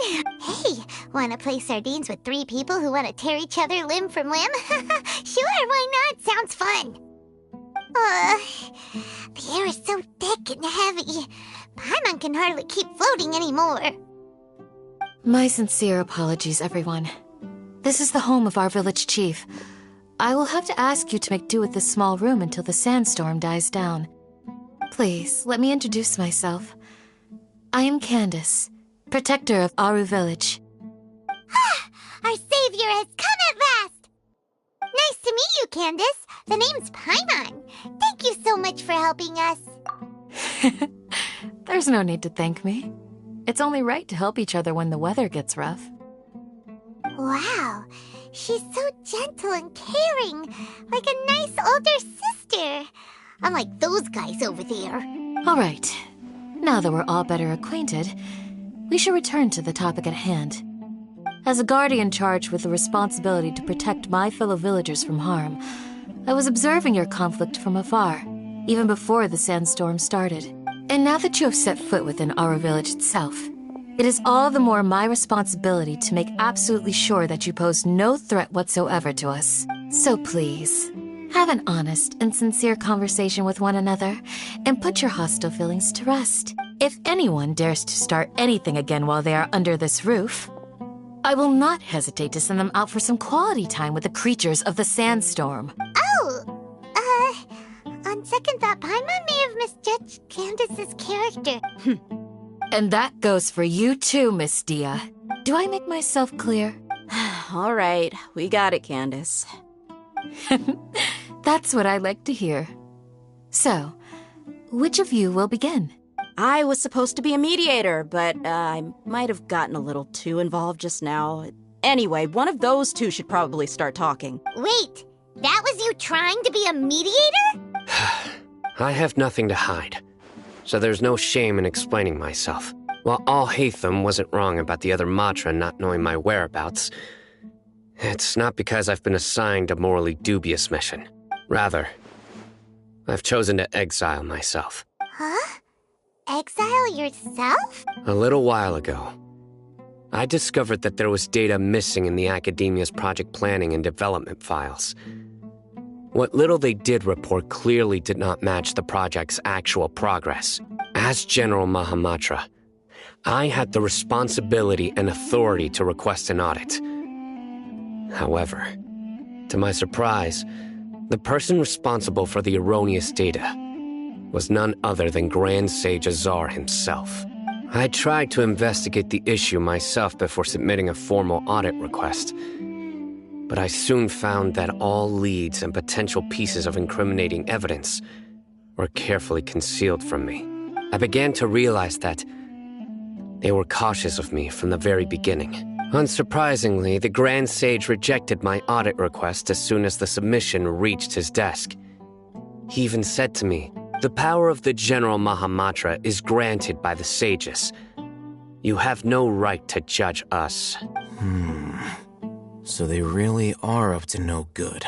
I realized then that to the Grand Sage, the Matra are nothing more than tools for the sages to assert and maintain their control over knowledge. The vows that we took, the principles that we strive to uphold, they are meaningless to the academia of today.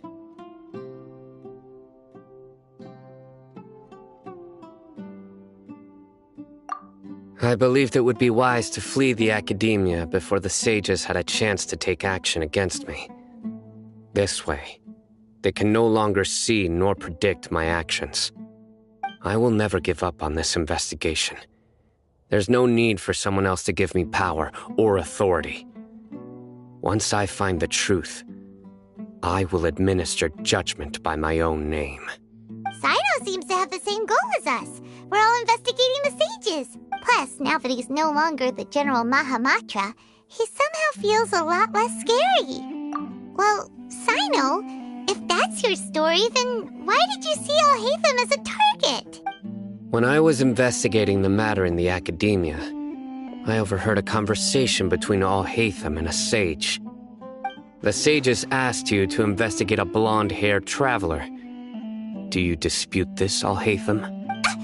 What? Like many parts of the project, this assignment was undocumented. Now throw in your suspicious behavior with the Divine Knowledge Capsule, and I think we deserve an explanation. Yes. I was indeed tasked with investigating the traveler. Alhaitham! After all, the promised reward was so great that hardly any scholar could have refused. The sage told me, once you've completed this assignment, I can give you a glimpse of divine knowledge. A most enticing offer. Unfortunately, those academics don't know me at all. Their words contained one key piece of information, namely that divine knowledge indeed exists. That gave me all I needed to know. From my perspective, the sages are far from trustworthy. Think about it. Isn't it a little strange they're so willing to share divine knowledge with anyone, even as a reward? So, I began my own investigation following the lead of the divine knowledge capsule. In the end, I realized my wisdom in committing to this rather than collaborating with the sages. Had I been less guarded, I probably would have ended up like that Ain al-Ahmar mercenary, incapable of remaining sane for long enough to hold a conversation. You mean that the sages originally planned to dispose of you, using one of those capsules that drive people insane? I'd already given up on the assignment by then. I only told the Academia I was waiting in Port Ormos for you to appear so they wouldn't suspect anything. So it came as quite a surprise when I encountered my erstwhile target while investigating the divine knowledge capsule. Criminals do love to talk about coincidences. Even though I ran into the Traveler by chance, I had no intention of providing assistance to the Academia.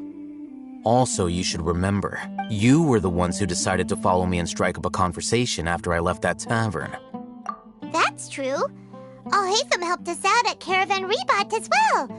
Maybe he's telling the truth. I'm willing to apologize, if that's worth anything to you. I took the divine knowledge capsule behind your back because I judged its existence to be a significant risk. I felt that it would be best for no one to interact with it before it had been properly studied. After all, curiosity often proves to be the most dangerous thing in this land.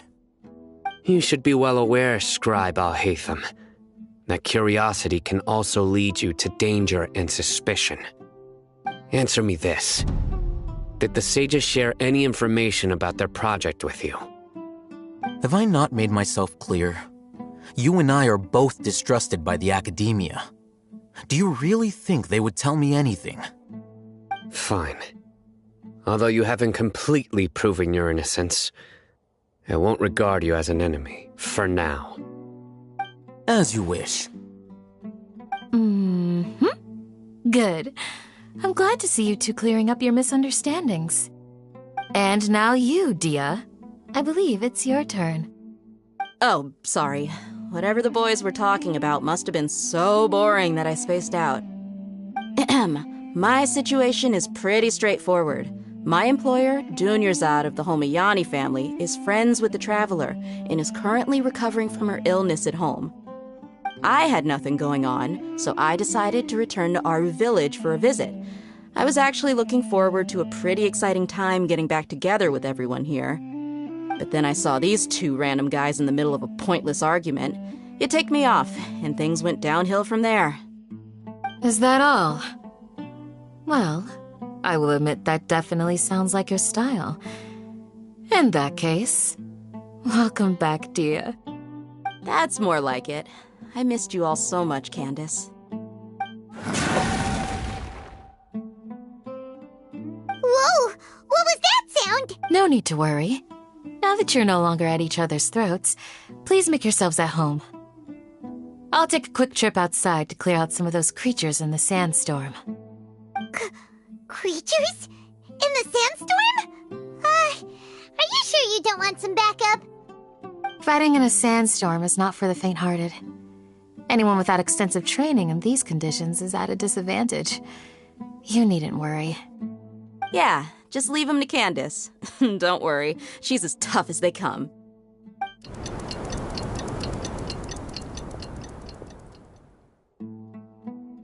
The wind's died down. That means the sandstorm's over, right? Candace still isn't back yet, though. Is she alright? Maybe we should go out and check on her. When you put it that way, even I'm starting to feel a little worried. All right, let's go. We've been here long enough, and the boys are as chatty as the floor.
everything!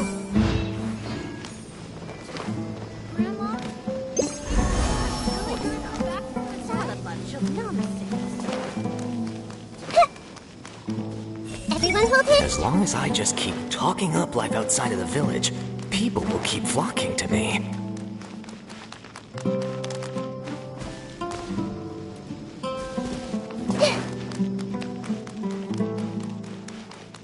It's okay.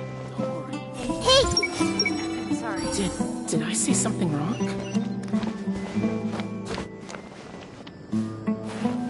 Everyone hold it! We'll take better care of the flowers next time.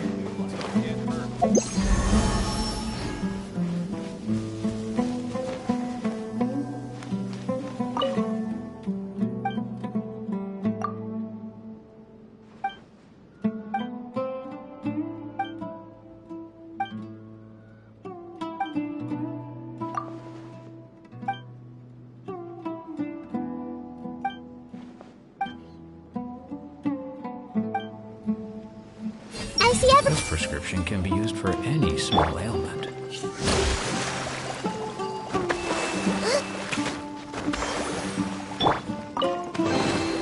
Jackpot! Yeah.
As it can get.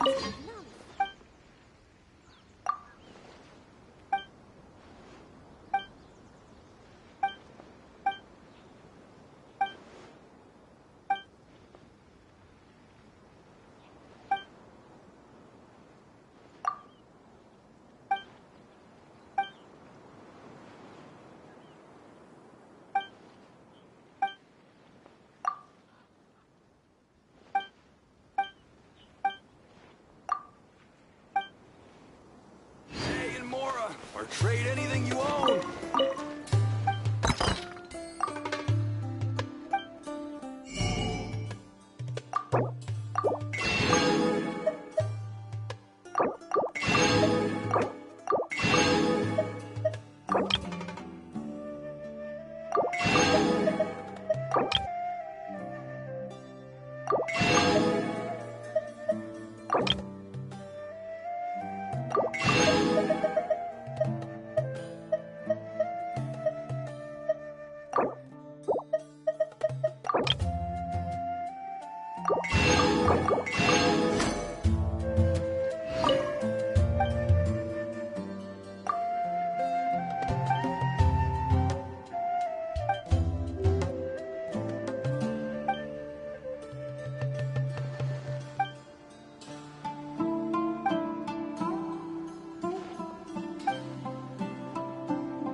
Thank goodness the transport fees didn't go up by too much.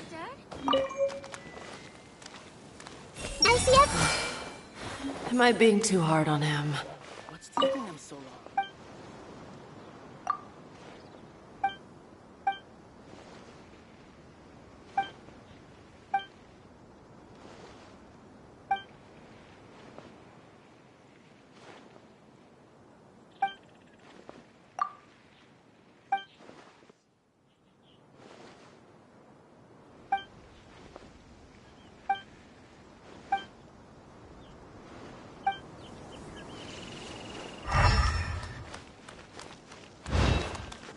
Looking to buy some handmade goods?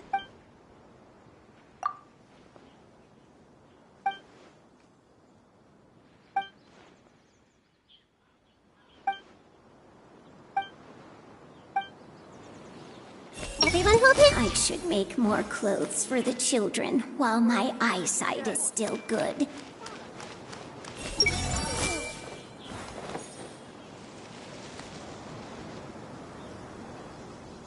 Hey!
everything. I should make more clothes for the children while my eyesight is still good. Hey!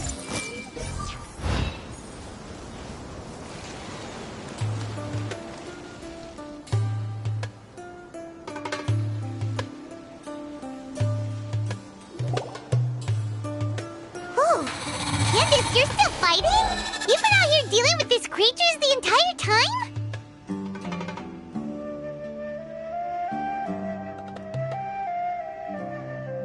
Yes. They just keep coming in waves. I've lost count of how many I've defeated. Before I realized it, even the sandstorm had stopped. Ah! Here comes another wave! Leave this round to us. I got interrupted earlier, but now I have something to take my anger out on. It's been quite a while since I've seen the Flame Mane in action. I'll leave these to you then.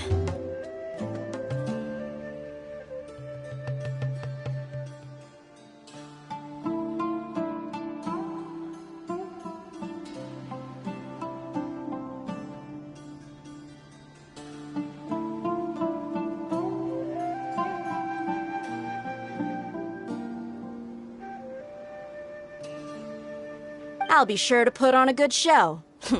Let's go!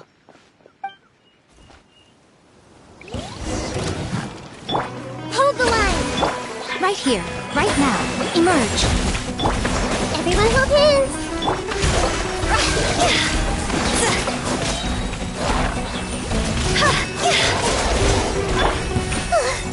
Here comes another wave! When are they ever gonna let up? Emerge. Covenant of the Deep!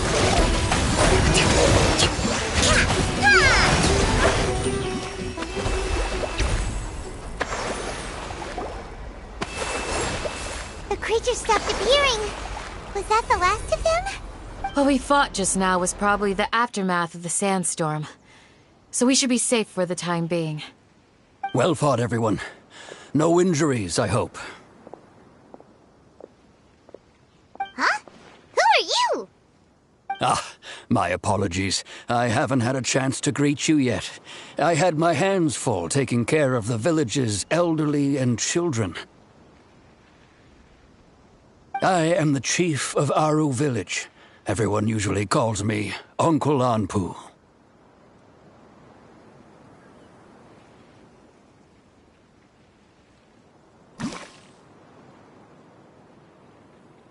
Sir, I am also originally from the desert, but I have not been back for some time now.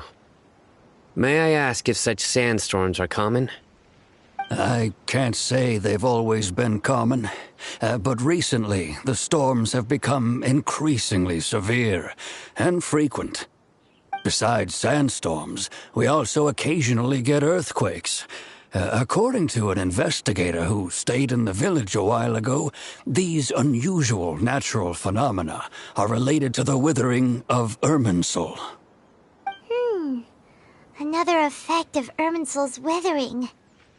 So, Irminsul's withering causes withering zones in the forest, and sandstorms and earthquakes here in the desert? Everything in the natural world is inextricably connected to Irminsul. These regional symptoms can indeed be a reflection of Irminsul's present state. Everyone in Aru village needs to take good care of themselves. Speaking of which, why haven't I seen a single village keeper since I got here? Village keeper? Who are they? Village guards like Candace? Does your curiosity know no bounds?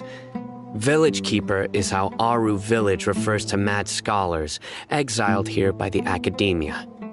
Most of them are scholars who lost their sanity after a period of training in the Avidia forest.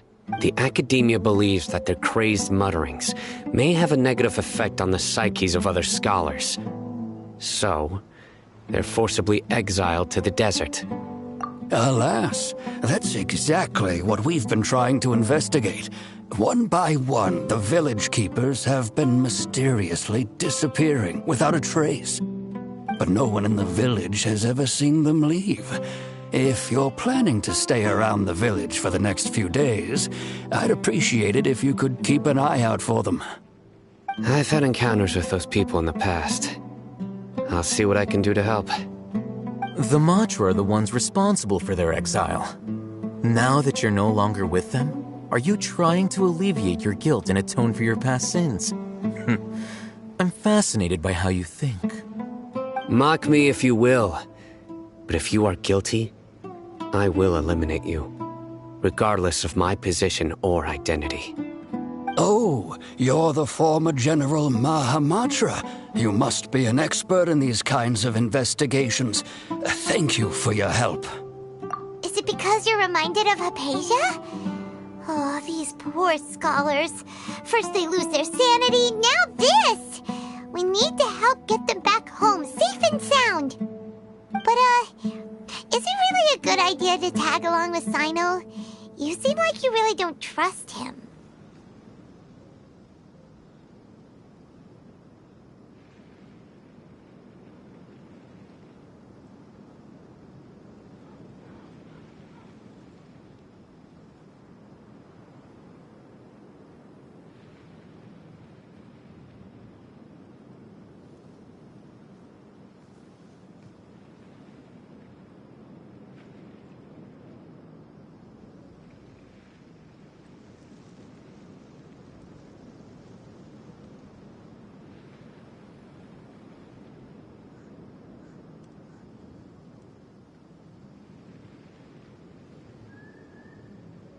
I'll be grateful for the assistance.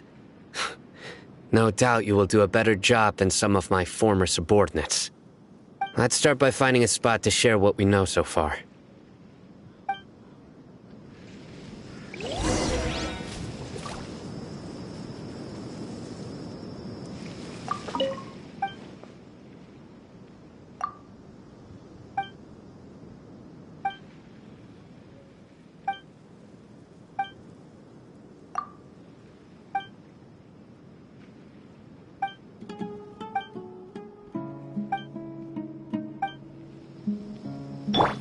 I see everything. Did you remember to lock my door?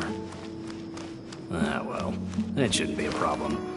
Nothing bad will happen in the village as long as Candace is around.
Well, what do we have here? Huh?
here.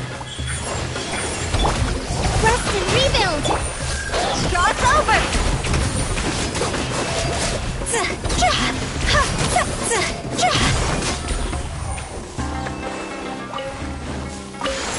Huh?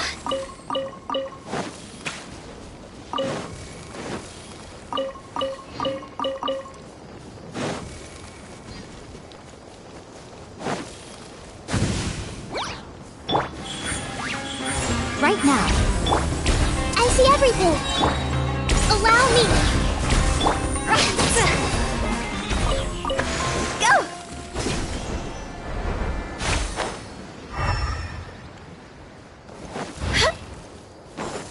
Huh?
It's in children's nature to be mischievous.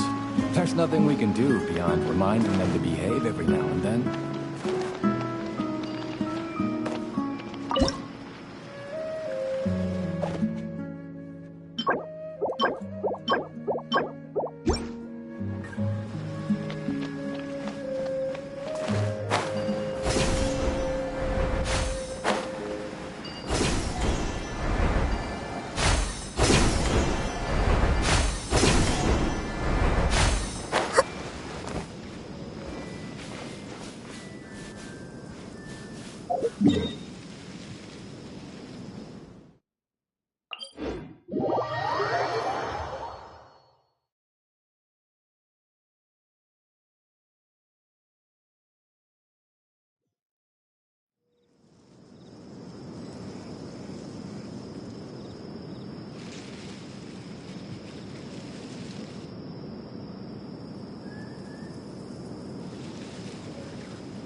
What they say is true. You have to see the world for yourself to appreciate how beautiful it is.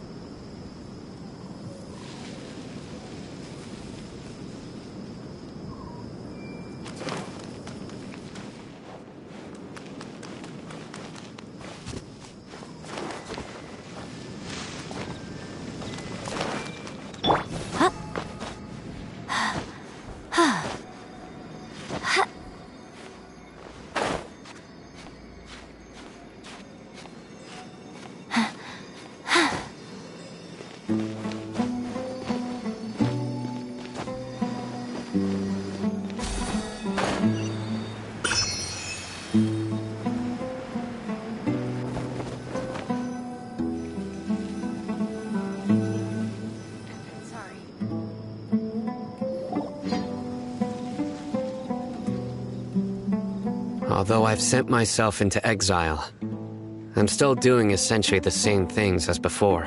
Do you still have any questions for me before we start our investigation? One of my former subordinates told me that this title has its origins in a strange incident. The Academia has long exiled mad scholars to Aru village. A mysterious phenomenon exists here. When mad scholars first arrive, they are as incoherent and deranged as before. But after spending some time here, they invariably begin to calm down. Initially, the people of Aru village greatly resented having to take in the mad scholars. But a strange incident one night changed that. Aru village was struck by the strongest earthquake in living memory. Seeing buildings on the verge of collapse all around him, the then chief of the village was preparing to take everyone to safety. Suddenly, he noticed a mad scholar crouching in a corner, caressing the ground with his hands. A soft, green light radiated from him, like a divine glow against the backdrop of night. Despite the powerful tremors that ripped through the ground that night, all the houses remained upright, almost as if they had grown roots reaching deep into the ground. In the end, not a single building collapsed, and no one was hurt. After that, the people of Aru village treated the mad scholars with greater kindness, and began to refer to them as the village keepers. A soft green light? A mad scholar protecting Aru village? What do you make of it, Traveler? Paimon thinks so too. Actually, Sino, do you know if any of the mad scholars continued to wear their Akasha terminals at Aru village? In theory, they would continue wearing them so the academia could still monitor their activities. With that said, the main Akasha system would no longer have any interaction with them. Oh, no wonder! Everything makes sense then! Add in the fact that they calmed down, it was probably Nahida who calmed them. If you are able to draw a conclusion from this one story alone, then it appears you possess much more information than I do. So, what do you make of the story? Really? Lesser Lord Kusanali. What? You don't believe us? Lesser Lord Kusanali was definitely using the Akasha to give her power to the mad scholars! No, it's not so much that I don't believe you. I'm just struck by your reasoning. Lesser Lord Kusanali, the current Dendro Archon, is she really active in Sumeru? The Academia has always placed far greater importance on the late Greater Lord Rukkhadevata. They've more or less ignored Lesser Lord Kusanali, and I've never had any reason to doubt their views. In addition, I've never heard any stories about Lesser Lord Kusanali and her deeds. To me, she might as well have been a god that never existed. No way! Nahida definitely exists! She's a... How should Paimon put it? She's a good Archon who's kind and wise, even if she says weird stuff sometimes. I've spent many years interrogating criminals, so I can easily tell when someone is lying. Good! Then you should know that we're telling the truth. That look in your eyes. I've never seen that from a liar. You two really must have met Lesser Lord Kusanali. How can this be? To think, our Archon has been amongst us this entire time. Alright, now it's our turn to put our skills to good use for this investigation. But easier said than done, especially since we don't have any leads. Maybe we can start by knocking on some doors. Excuse me, are you here to help me find my grandpa? Huh? Who are you? By the sounds of it, a resident of this village. My name is Isak. You'll help me find my grandpa, right? Is your grandpa a mad scholar? Hey, don't say that. Grandpa is just Grandpa. Why do you have to call him that? It's not like he's a bad person or anything. The person you're referring to is not a local, yet you are. Why do you call him Grandpa? Grandpa is just Grandpa. He's my family. I heard everything you said to the village chief. Please, you gotta take me with you. I want to find my grandpa. I swear I'll help. I won't be a nuisance. Ah, so you're the one who was eavesdropping on us around the village chief's house. I was planning to go out and take care of whoever it was, but I had a vague feeling that they didn't harbor any ill intent. Whoa. Hatham wasn't kidding about Matra having sharp senses. Sino, he's just a kid. All he wants is to find his grandpa. Let's find a way to help him. Sorry. I was only listening in because I wanted to know where Grandpa went. Honest. If you don't believe me, you can ask Miss Candace. All right. But first, let's confirm the facts with Candace.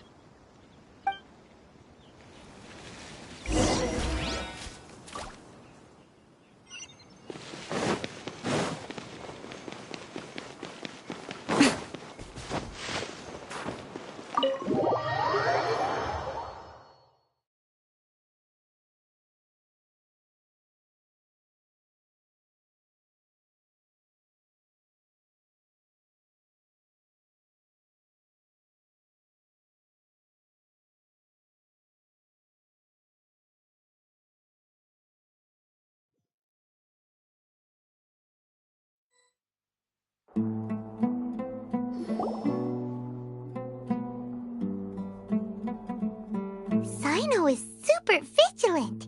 Is this what all the Matra are like? Ah, you're back already. We just wanted to confirm something with you. Do you know a boy by the name of Isak? I had a feeling he'd go looking for you. Huh? You knew this would happen? Yes. Although he tried his best to stay hidden, I still noticed him eavesdropping outside the window. He really wants to get his grandfather back. Isak's parents were both Aramite mercenaries who rarely returned to the village after finding employment in the city. He was raised by his grandfather. Unfortunately, it was only a few years before his grandpa passed away. Isak was still very young at the time, so various families in the village took turns caring for him so he could survive. Later, an elderly mad scholar arrived at the village. Isak thought the scholar bore a striking resemblance to his grandfather, and thus often spied on the man. However, the scholar was unkempt in appearance and incoherent in speech.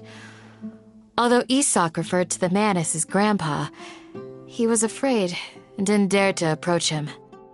One summer night, the oft mumbling and bumbling grandpa suddenly calmed down and seemed to become more lucid. He even noticed Isak hiding in the distance. So Grandpa walked up to Isak and patted him on the head. He even took Isak to the entrance of the village, where he patiently taught the boy the names of the stars and accompanied Isak until he fell asleep. The next morning, Isak woke up and wanted to go find his grandpa again, only to realize his grandpa no longer recognized him.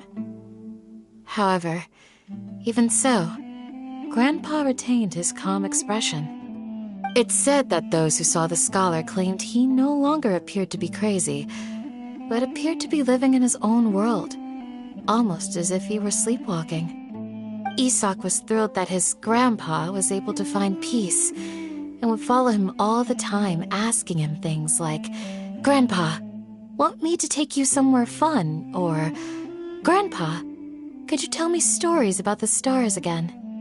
All this somehow just makes Paimon feel really sad. It seems like they both deserve so much better. Perhaps. Nearly everyone who lives in the desert has some form of hardship or regret.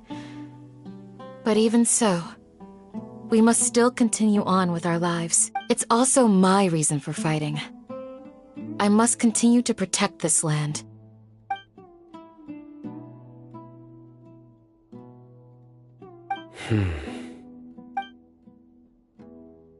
Maybe the people have always had a considerate god watching over them. Huh? What did you say, Sino? No, nothing. As long as Esau keeps his word and doesn't get in our way, we can take him along. Perhaps you are more compassionate than I gave you credit for. Please accept my thanks on Isak's behalf, Sino.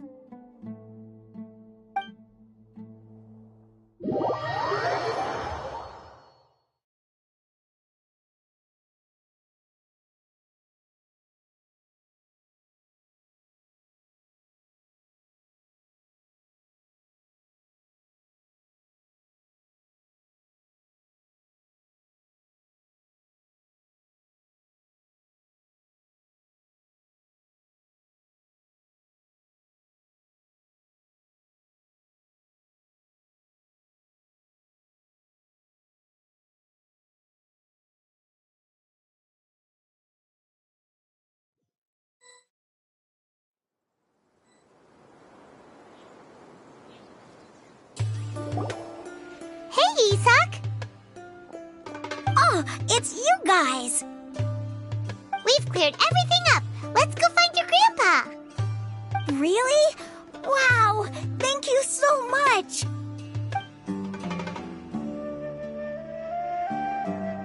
Yeah! Alright. Let's ask the local residents some questions first.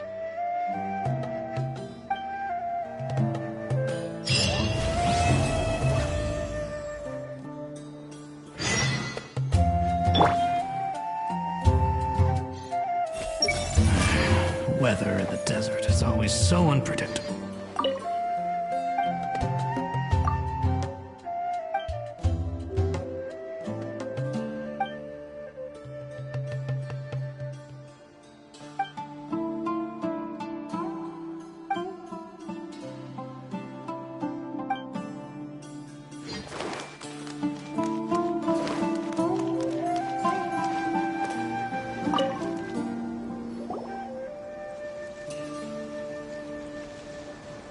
Excuse me, did you happen to see where the missing scholars went? You mean the village keepers? Oh, let me think. When I was eating dinner the other day, I saw one of them by the side of the road, muttering away and eating mushrooms and tree roots. They shouldn't go around eating that kind of stuff. Okay. Did you notice anything else? Anything else? No, I think that's all I have to tell you. Sorry.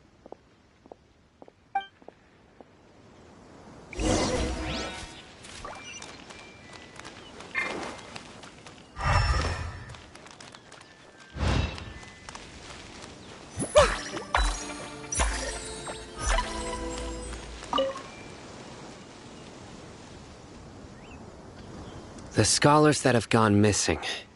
Have you seen them? Those eyes. Those fierce eyes. Don't change the subject. Right. You were asking about the the mad scholars. I think it's been a few days since I last saw them. I usually go to bed pretty early, so I'm not too familiar with what goes on at night. But honestly, I feel quite sympathetic towards them. Even though they act a little strange, they've helped me in the past. If it weren't for them, my house would have collapsed long ago. Do you also think Grandpa and the others are good people? Grandpa? Oh, hello there. It's little Isak. You mean that nice man who looks like your grandpa's long-lost twin, right? He was actually the one who protected my house. I saw it with my own eyes. He happened to be staying near my house that day and was doing something with his hands on the ground. It still feels pretty surreal now that I think back on it. Did someone teach them how to do that? Well, whatever the case, I'll always be thankful to him and whoever taught him to look out for others. I'm pretty sure that if I ever went mad, I wouldn't be able to do anything like that. Gotcha. Thank you.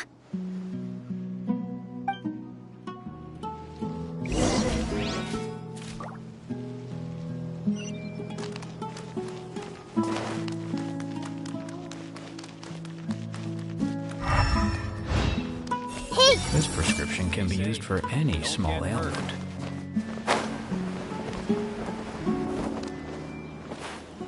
Everyone hold hands!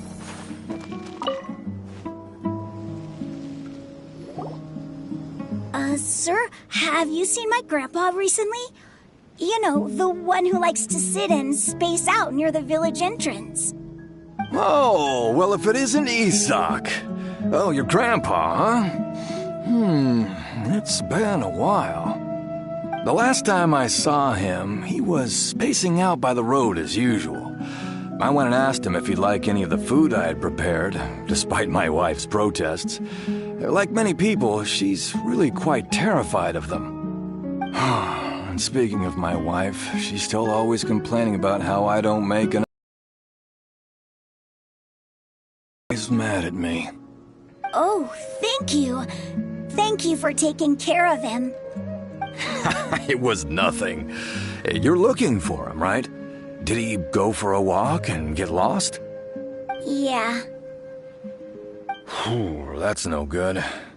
Well, once you found him, come by my place again and I'll cook a little something for the both of you. I've known you since you were very young, so as far as I'm concerned, you're family. Please feel free to come by anytime. Wow, what a nice guy! Okay, thank you, sir. Huh? Don't say anything for now. Isak, stay here. Let's head over there. Stay quiet as you move.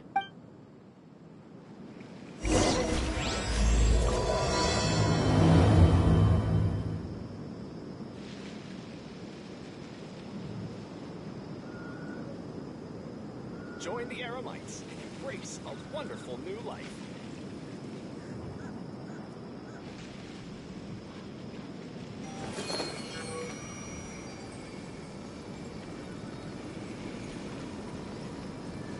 It's okay. Don't worry.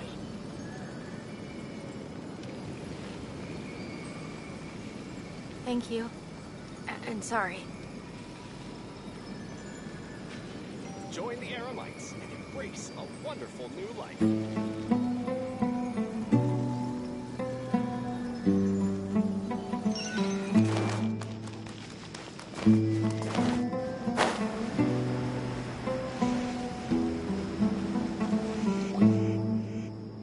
Listen, see if you can make out what they're saying. Have you heard? The mighty King Deshret, the sovereign of our faith, will soon return to this world. Yes, of course I have. King Deshret is the one and only true ruler of this land. I've never believed in any other gods. Still, you say he's coming back, but it sure doesn't feel like life's about to change around here anytime soon. What's your proof? Haven't you noticed? The village has been getting more deranged scholars than ever. Delavar was saying that many people also went insane just before the fall of King Deshret's civilization in ancient times. We don't quite know why, but it seems like there's some sort of connection between insanity and King Deshret. Isn't it a sign of King Deshret's power that all the mad scholars have disappeared? If you ask me, they must have been chosen as the final sacrifice for King Deshret's resurrection. Huh. Now that you say it, that does make some sense. Does this mean our lives are finally going to take a turn for the better? Exactly. Those city folks will get what's coming to them. Now, repeat everything you've just said from the very beginning. Huh? Who are you? Where did you come from? My patience is running thin. You heard what I asked.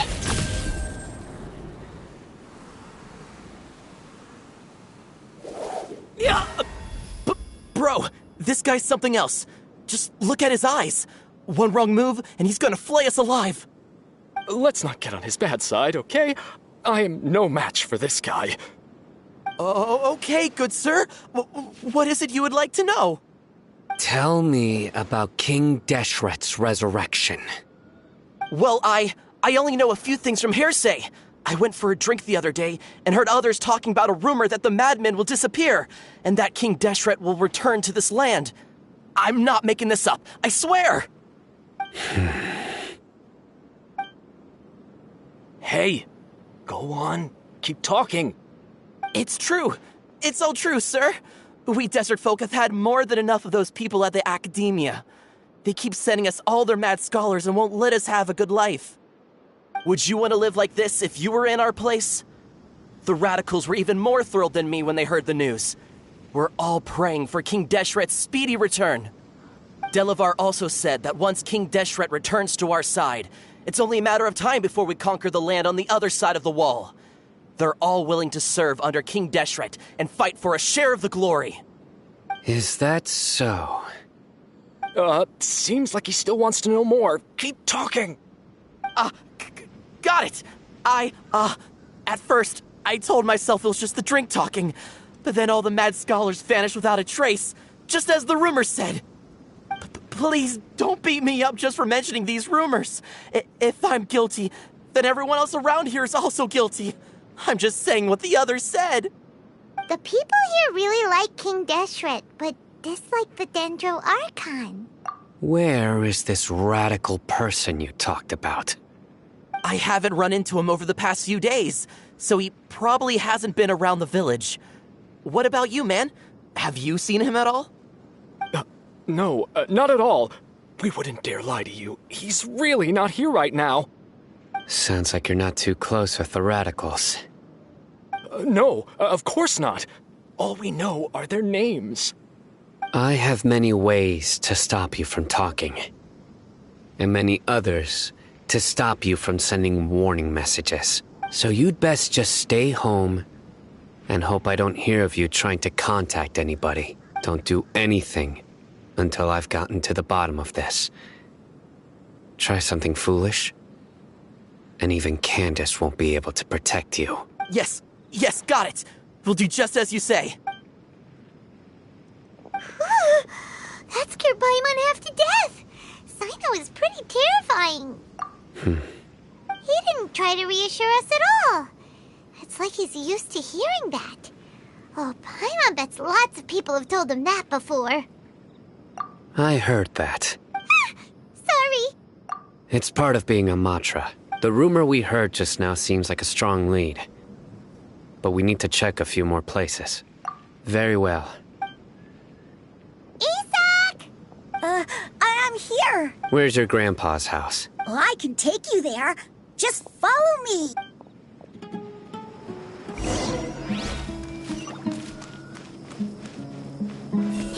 As long as I just keep talking up life outside of the village, people will keep flocking to me.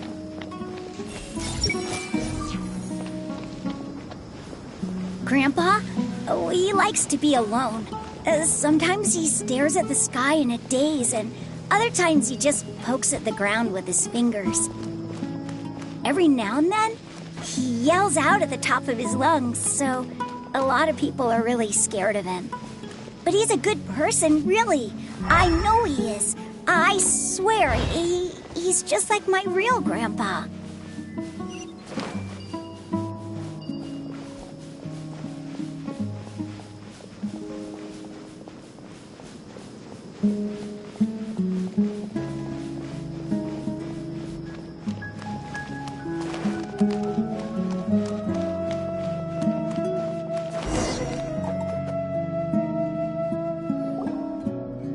This is where Grandpa usually stays. There sure isn't much here.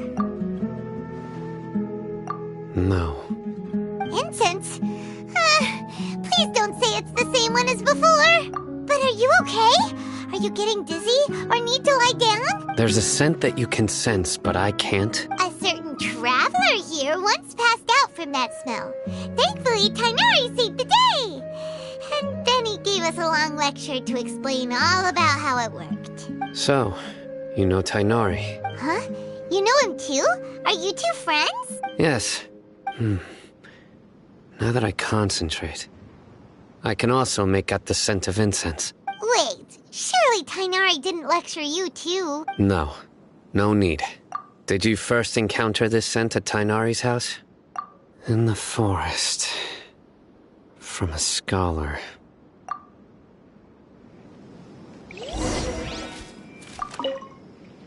Oh, where did Grandpa go? Please come home, Grandpa.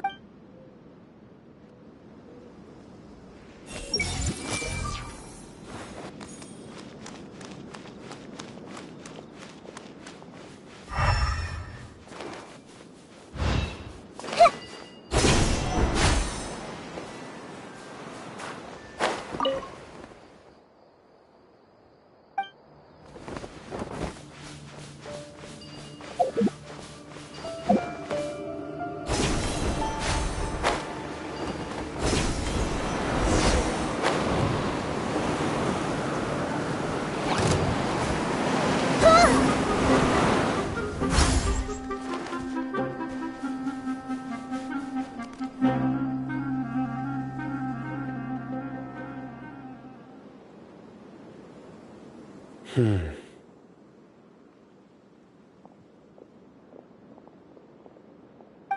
are you looking for, Sino? Here it is. Take a look right here. Paimon doesn't see anything. Although the traces have been completely buried in the sand, there are footprints here, from the size and shape. They belong to an adult male. This pattern is a common one from this area. Local shoes. This was probably someone from the village. The scent is quite faint, but still extant. The footprints head in the direction of the door. But who would come looking for Grandpa? He doesn't have any friends. We'd have to ask whoever lured him away with the incense.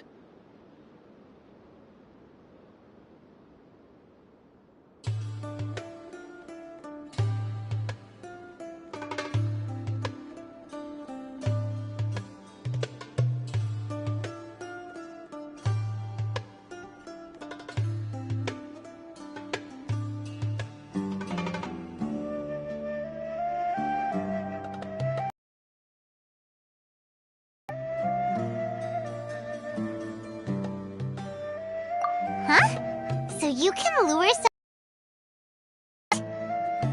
Hey! What's wrong with liking good food? Everyone's got something they love in life. Exactly. Most scholars are fond of incense, since the smell supposedly helps them clear their minds and discover new knowledge. Even deep within the clutches of madness, they still yearn for their knowledge-seeking days, and will follow the scent whenever it presents itself. No, Grandpa. So, someone's taking advantage of their weakness? Huh. Still, why would anyone want to abduct all the scholars?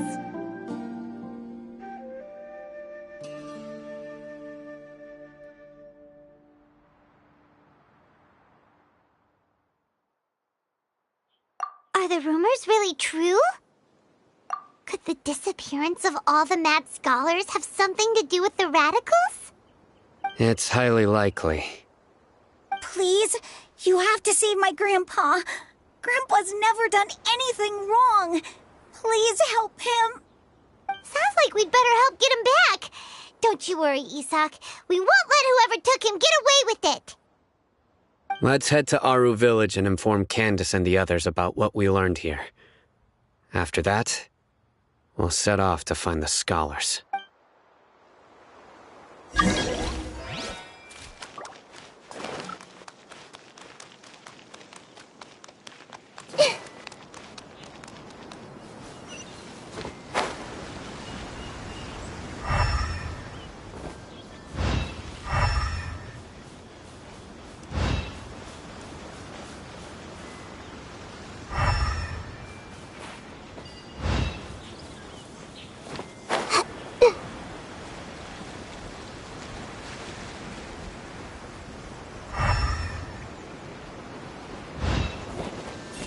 Kazan still has a lot to learn. We'll take it one step at a time.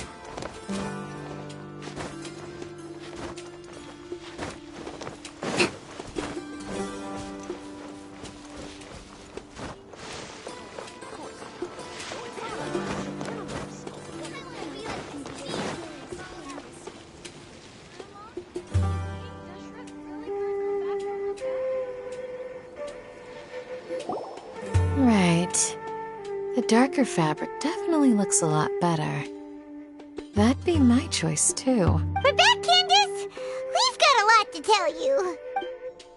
Ah, welcome back. Sounds like everyone's friends already.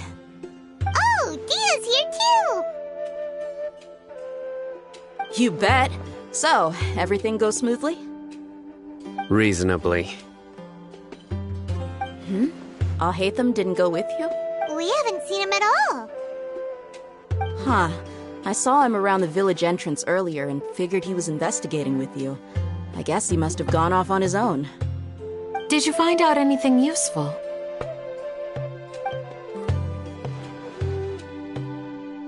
I see. So someone used a kind of incense to lead the exiled scholars away from the village. The resurrection of King Deshret? First I've heard of it. Far as I know, the kind of incense you just mentioned is only popular beyond the wall. Scholars are fond of it, but as you can see, there aren't many scholars still studying around these parts. No seller would be able to make a profit here. Not to mention making incense is a labor-intensive process. You won't see anybody in the desert with the patience to make or sell something that requires that kind of effort. It seems someone from beyond the wall must have been supporting this. Makes sense. So what should we do then? Do we go back to the academia and search for leads there? If it was any other day, that would be your next logical step.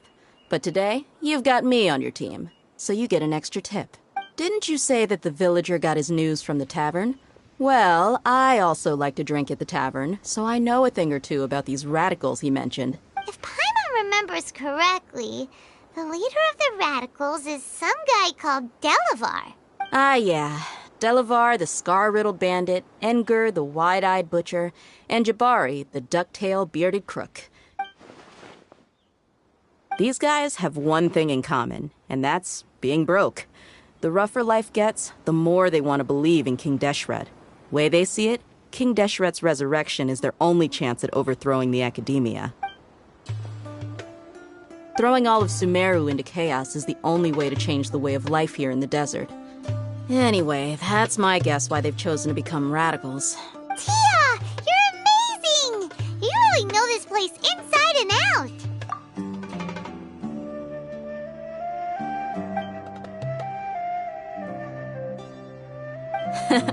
No merc can afford to slack off on gathering intelligence.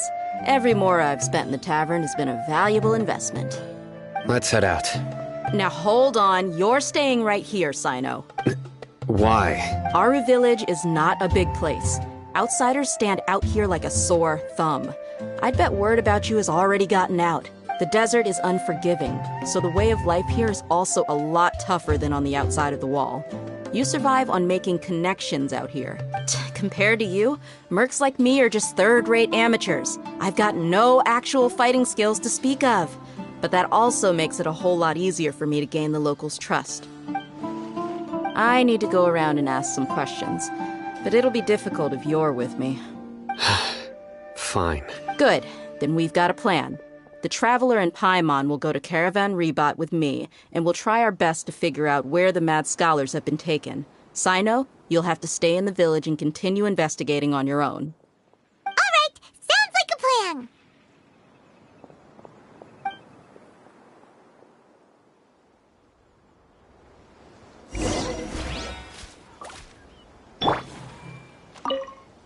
Sino, please don't take offense.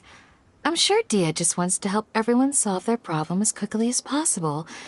That's why she can be so straightforward at times. I don't mind. Ah, I see. Well, from the way you were staring out into the distance, I thought you might have been mulling over Dia's words. No, I'm used to being treated that way. It's natural to fear strength. I take no objection to it.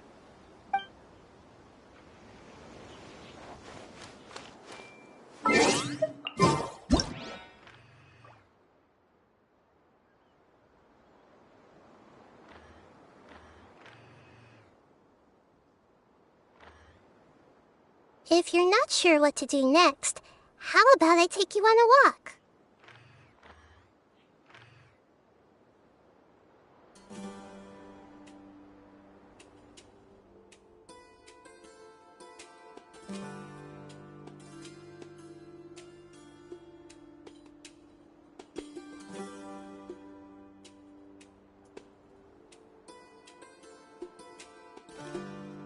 What they say is true. You have to see the world for yourself to appreciate how beautiful it is.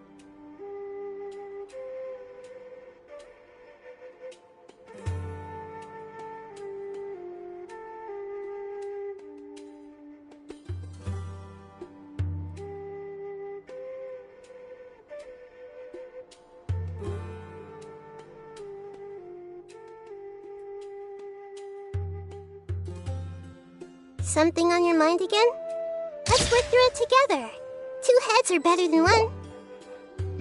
You need to watch out for any signs of earthquakes and sandstorms. Everyone hold hands!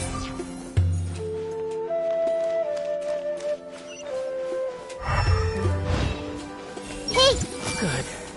I don't hear anything weird coming from the desert. What's taking them so long?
Well, here we are again. Sounds like you're starting to get familiar with the area. Paimon's amazed every time we see the wall of Samiel. How can a wall this tall even exist? It's almost unreal. I know what you mean. I had the same question every time I walked this way when I was a kid. Also, why is this high wall here?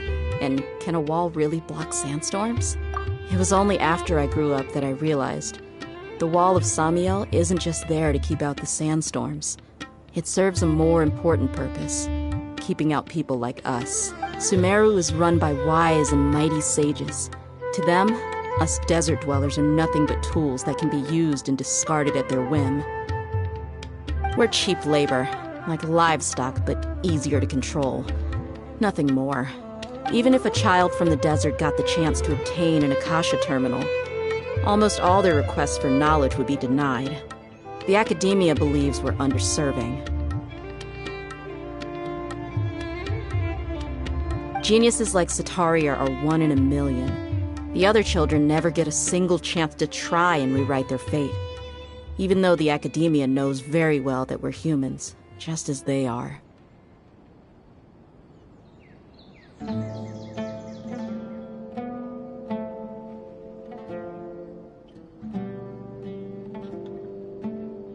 That's terrible.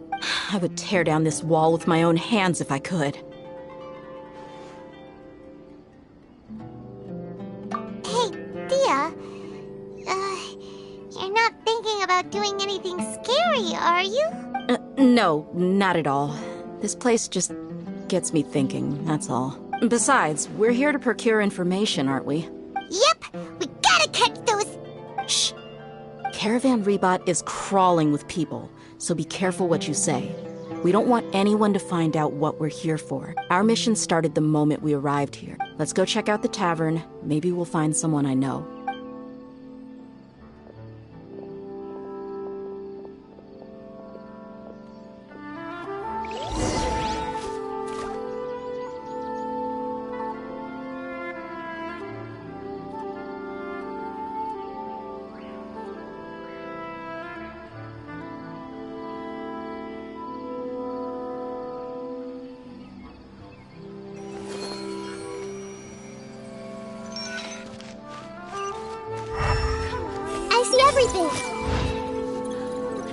I need to take 2 sumpter beasts with me when I go back to my hometown.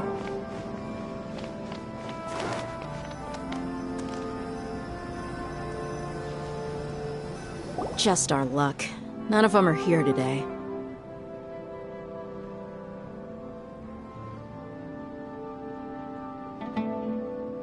You mean, you don't see anyone you know? Dia, is that you? What a coincidence. You here for a drink too? Zaki. Finally, a friendly face. Oh, and who do you have with you here? Guests from another land?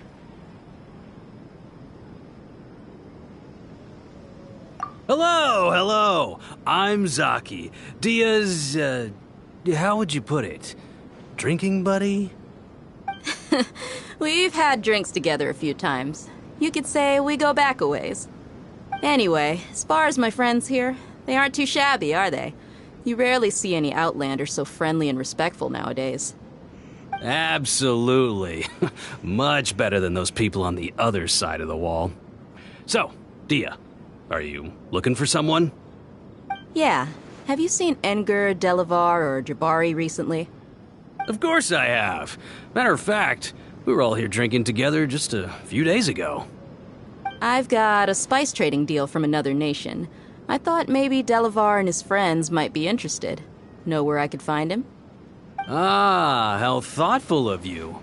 Then I assume you also know that Delavar's been having a hard time making ends meet these days. So, you came here to help him out? Hey, keep it down. Let's just say I prefer to keep this deal a secret. Y'all at Caravan Rebot are like family. If there's more to be made, why not do it together? Besides, Delavar and his friends have muscle. They'd be a good fit for escorting the goods. Yes, how considerate of you. Delavar's my friend too, so of course I can take you to him. Come with me.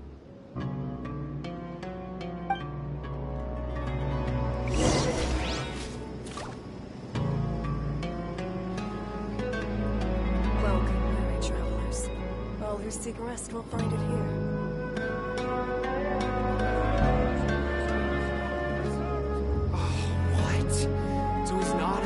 If you're not sure what to do next, how about I take you on a walk?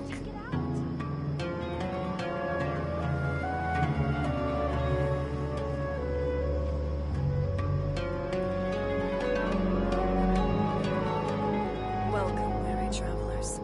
All who seek rest will find it here. What? So he's not at the hotel today?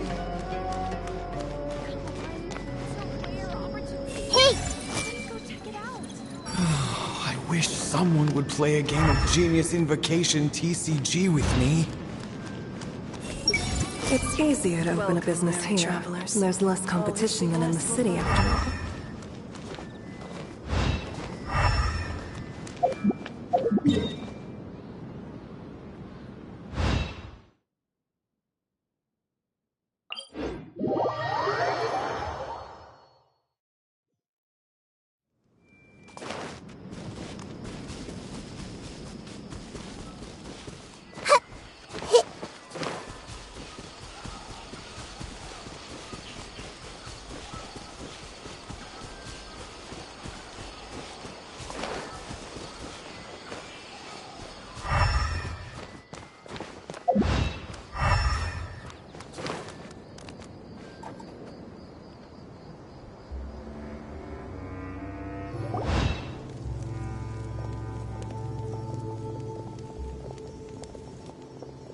Are we there yet?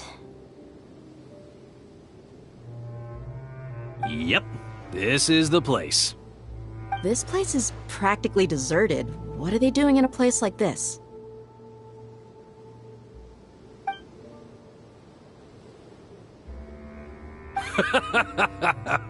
Why don't you take a guess? Go on, a wild stab in the dark.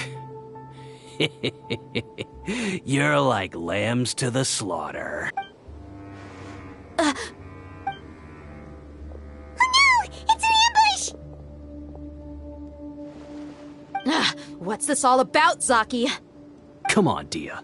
You really think we didn't hear about what you said back in Aru village? The boys have kept a close eye on you from the moment you set foot there. Not only do I know that you're looking for Delavar, I also know that you've teamed up with people from the academia to look for the missing scholars. So, you've been watching us from the very beginning? Uh-oh. Paimon knew leaving Sino behind was a mistake! And you left the strongest one in the village, didn't you? Who do you think you are? You really thought we'd fall for your little business deal nonsense? So you and Delavar have been partners all along. Dia, I guess it's only natural for a traveling mercenary like you to be out of the loop. Those of us who hang around the tavern have stronger bonds than you think. But you got one thing right. We're all looking forward to an uprising in Sumeru. There's nothing more we'd like to see than the desert folk overthrowing the academia. If that's the case, then I'm sure Delavar wouldn't miss a second of it. I'll be honest with you. If it weren't for what you said in the village, your little monologue about the Wall of Samiel would have convinced me that you're one of us. Delavar. And Engar, you're here too, huh? Long time no see, Miss Mercenary. You should have known the traitors are what us followers of King Deshret despise the most. Dia, I thought that you, a fellow desert dweller, would understand why King Deshret is greater than the Dendro Archon. Little did I know, you don't deserve to join us. Yeah, gee, what a missed opportunity. Adopting radical views and kidnapping innocent scholars, all because of some baseless rumors. Anything else I'm missing out on? See? There you have it. Mercenaries are just a bunch of faithless scum with only one thing on their minds. Mora. Pathetic. You're all like a pack of street rats. You're not wrong. Mercenaries are driven by Mora, and my faith lies with whoever's paying me. As long as there's a profit to be made, anyone can become my friend. Enough talking! Get him! Just as I expected. Let's teach him a lesson, traveler. Emerge. Right here. Emerge. Following order. New punching bag. Make yourselves at home. Nothing lasts forever. Right now. Right here.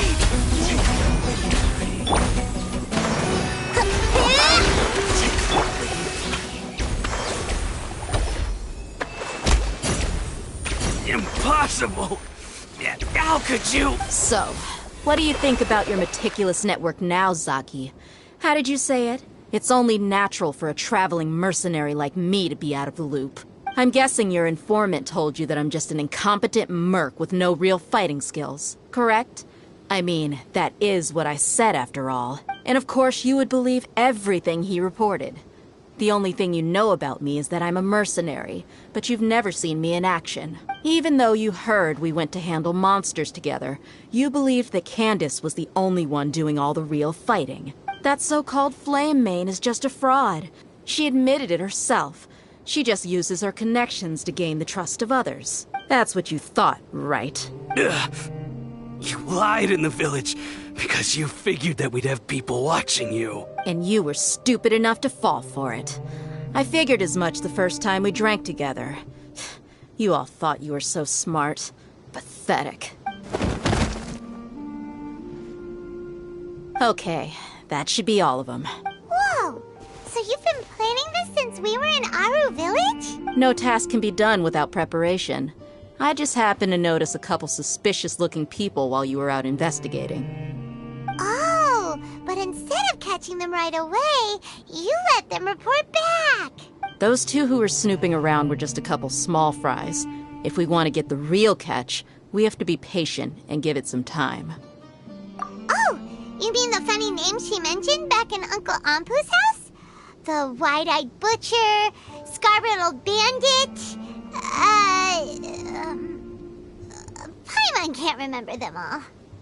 That's just a bunch of drunk talk. Engar and Delavar like to talk themselves up when they're drinking. Engar, the wide-eyed butcher, and Delavar, the scar-riddled bandit, are the nicknames they came up with for themselves. Alcohol has a way of making people share what they really think. So Engar and Delavar are always rambling in the tavern about how King Deshret is a superior deity. What about Zaki? He's just a numbskull who fell right into our trap. Zaki was probably the best hidden of them all. My initial plan was to find Delavar first, and then try to track him down.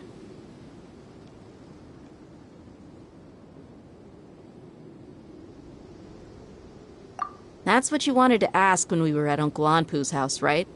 Jabari's one of the villagers you talked to. You know, the one who wanted to treat Isak and his grandpa to some food. Wait, so he's a radical too? No, he isn't. I just needed to tack on a random villager name to make the eavesdropper think that I was making some wild guesses based on my impressions. What a genius idea!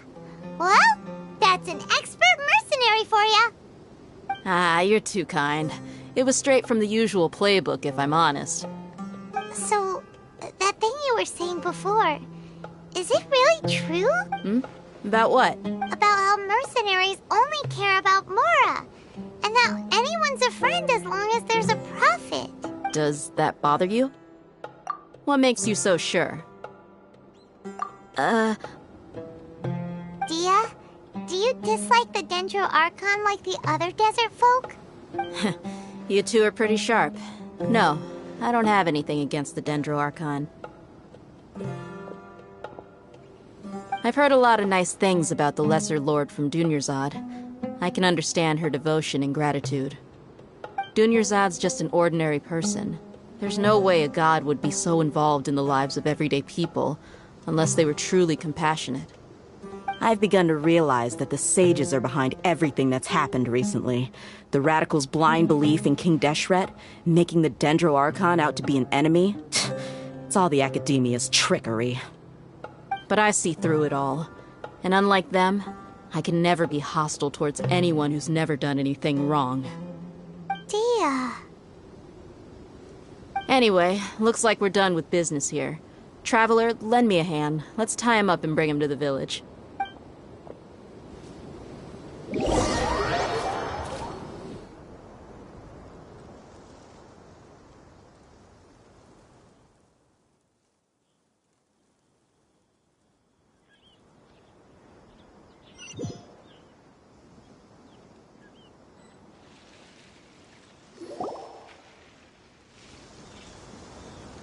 This should be all of them.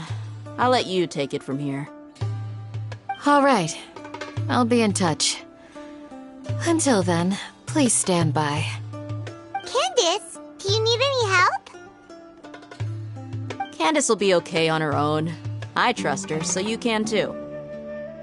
She's been guarding Aru village for quite some time now. If anyone is qualified to question the offenders, it's her. While I'm questioning them, why don't you pass some time by exploring the area? I'll meet you back here tomorrow morning, Traveler.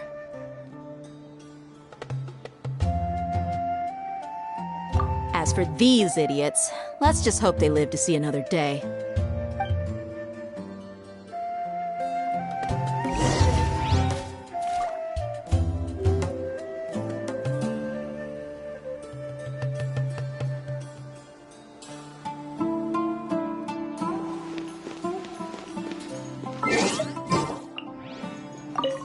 Candace is an expert at dealing with people like this. All we have to do is wait for her word.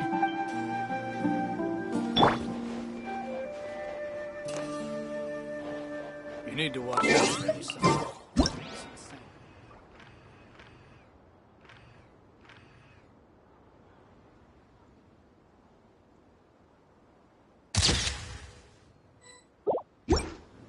Candace is an You heard the question. Now answer me. Ugh!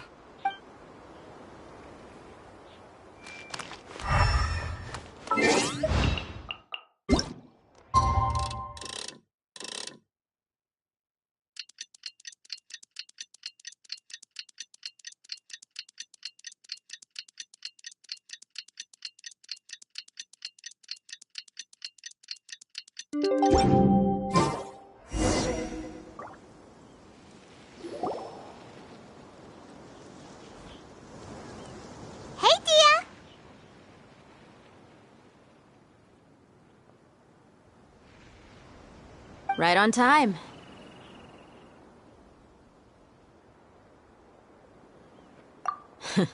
We'll know any moment now. Paimon's been wondering. You seem to know Candace pretty well. Have you been friends for a long time? We've known each other for some time now. She's a pretty interesting person.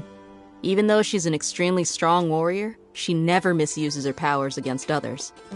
Oh, Paimon knows what you mean. Like a lot of martial artists say, never take the fight outside the ring. Yep, I guess you can put it that way. It takes strong convictions to be as dedicated as she is, and shoulder that kind of responsibility. Us mercs, on the other hand, We pretty much live from one day to the next.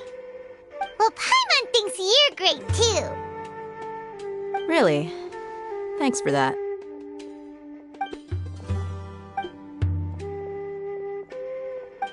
Oh, Sino's here, and he's pretty early too.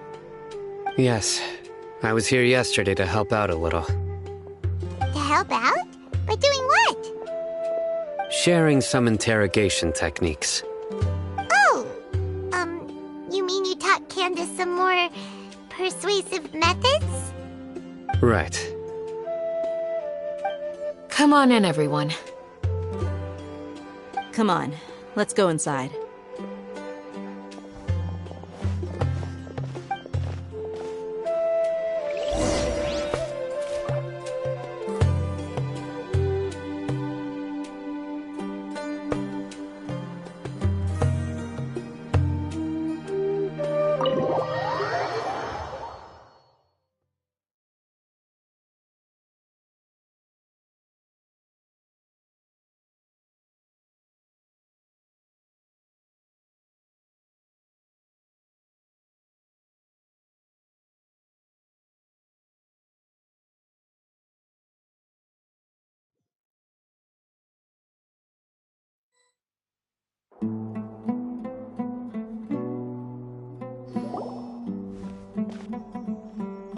Candace, where? Whoa, you look furious. Do I? Huh. What gave it away? Oh, there's no mask that can hide true bloodlust.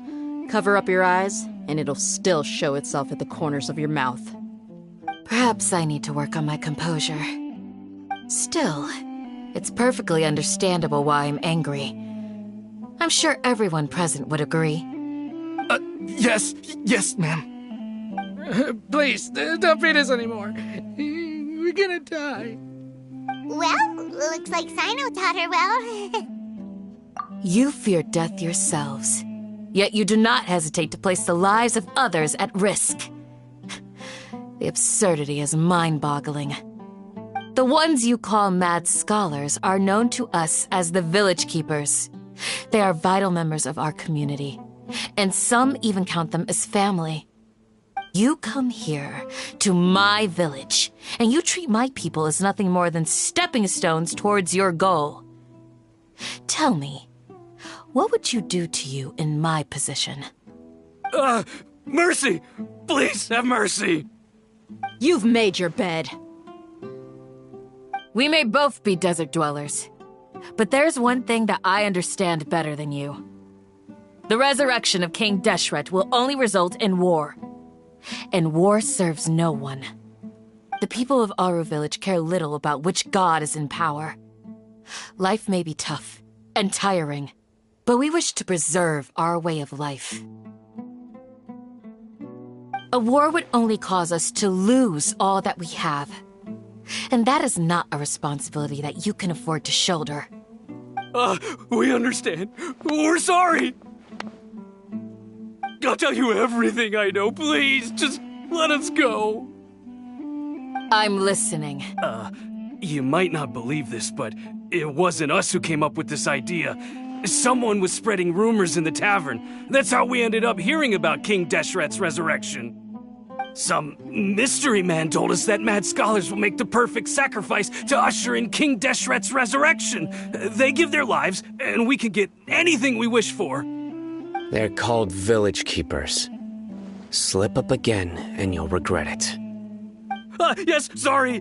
It was all that mystery man's doing. He told us to spread the word about King Deshret's resurrection, and talked us into helping him.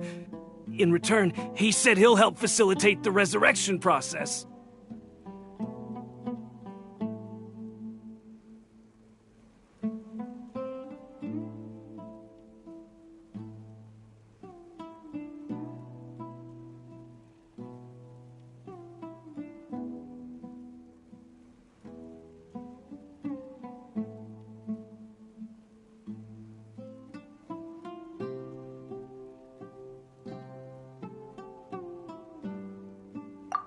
I'm not sure.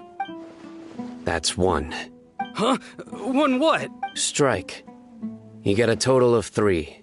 Then, you die by my hand. Wait, I'm telling the truth! We don't know anything! It was all him! 2. He got us to lure them out of their houses in the night with some kind of incense. We take them to a junction outside the village. Then the mystery guy takes them from there. You gotta believe me, please. I'm telling the truth, I swear. Just ask them if you don't believe me. That was indeed the truth. Traveler, go on.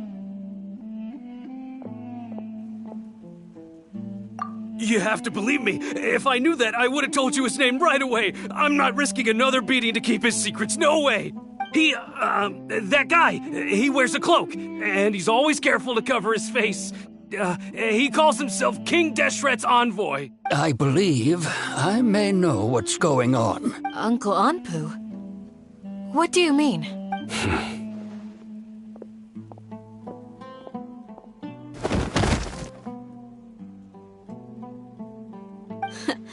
Smooth. Okay, speak. If my suspicions are correct, this mystery man they speak of could be from the academia. Some time ago, people from the academia attempted to take the village keepers away. I refused, insisting that they are part of our community. It strikes me now that this secretive character shares the same goal they had. Which means it's highly likely that the academia was purposely spreading a false rumor to trick the radicals into delivering the village keepers right into their hands. They were the ones who brought them here to begin with. Now they're trying to take them back? We aren't gonna let that happen. Not the academia again.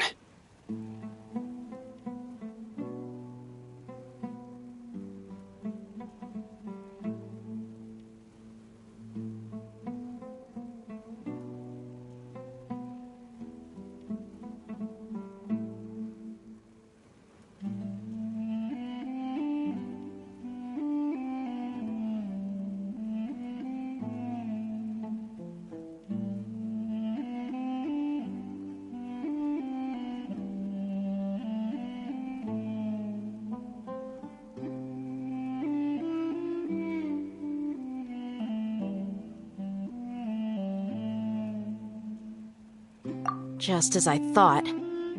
But what could they want with the village keepers? People are nothing but tools in the eyes of the academia. A change in their plans likely means they found another way to exploit the scholars. Regardless, our top priority now is locating the village keepers. You're right. Isak is still waiting for news on his grandpa. Time to go. Let's leave the village and try to track them down. Yes. Pack up and get ready to leave. You got it. Candace, I'll let you deal with the radicals. Leave everything outside the village to us. All right. Let's meet back here once everyone's ready.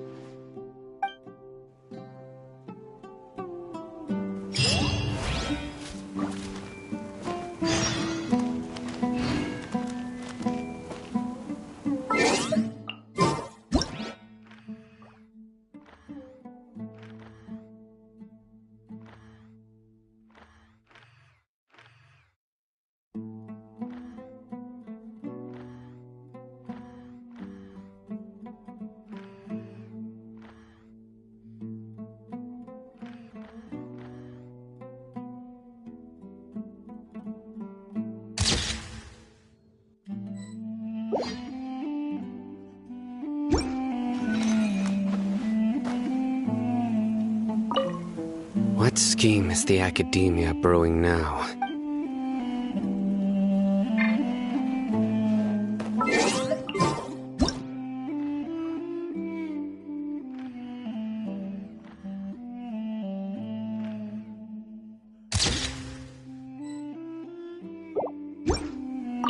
You look worried. Thinking about the village keepers? Yes. I'd look for them myself if I could. As members of our village, each one of them is very important to me. You have a strong sense of belonging here. I guess I'm the opposite. Mercs are stray dogs, wherever they go. Dia, don't say that. You can be a part of this community too. Thanks. I'll let you know when I feel like joining.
Let's get some food in us and then we'll... Whoa!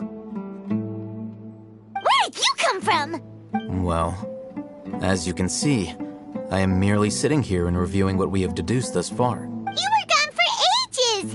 And now you're suddenly sitting here musing to yourself? Where have you been anyway? Hey, what's with the silence? You never think things through before asking questions. I'm giving you some time to make up for that. Paimon's so mad! Paimon's gonna give you an ugly nickname! Never mind! Paimon's got nothing. There's just nothing super obvious to pick with this guy. It makes it so hard. Well, you've heard nothing to suggest I left this whole time. So clearly, I stayed in the village to investigate. Anyway, you plan to leave Aru Village and keep searching for the truth of this matter, yes? Yep.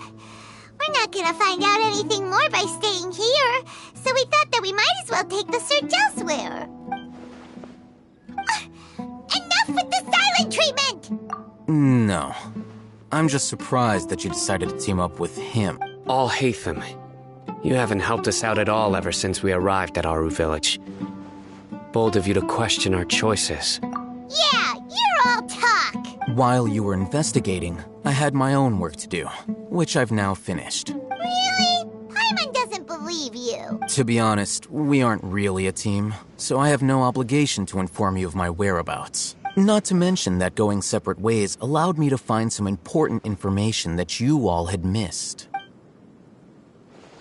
Huh? Right here in the village? Correct. What did you learn? I'm going to take you to someone. But before that, you need to understand where she's coming from. What does that mean? How do you think the residents of Aru Village feel about what we're doing? Every single word the villagers tell us? You mean some of them lied to us? Hiding the truth does not necessarily equate to lying. Again, these people have their reasons. Remember what Candace said? Most people in Aru Village don't necessarily care which deity is in charge of Sumeru. That's because whether King Deshret or the Dendro Archon has power is of little significance to them. By contrast, the perils of their daily lives are ever-present concerns. They won't simply share everything they know with you without good reason.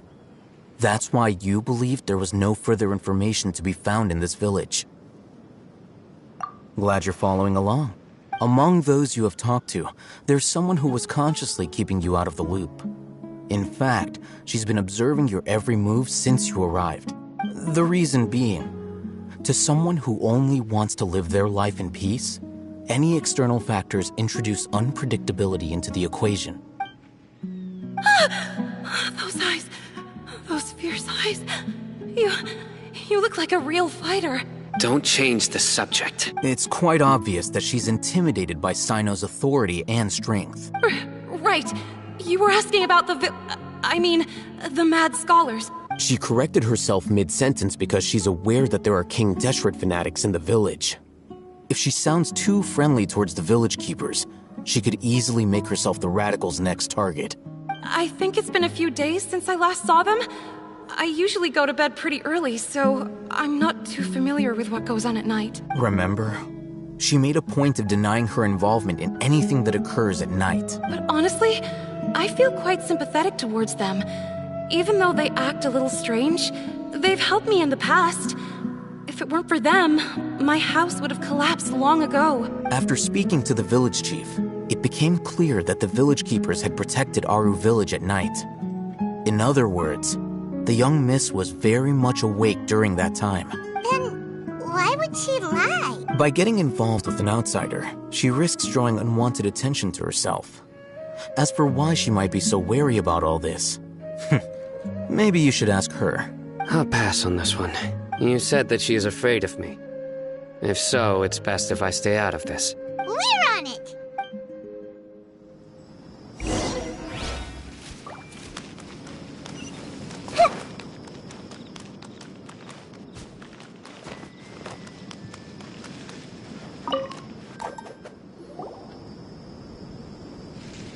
Miss Shawnee, as we discussed earlier, I've brought someone with me.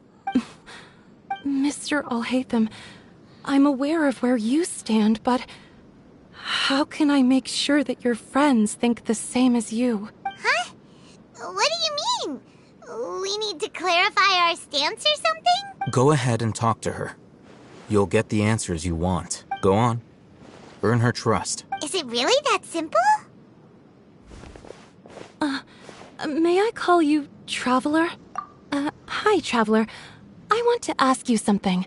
Do you think the resurrection of King Deshret can truly change Sumeru for the better? Why's that? That's very similar to what Miss Candace says.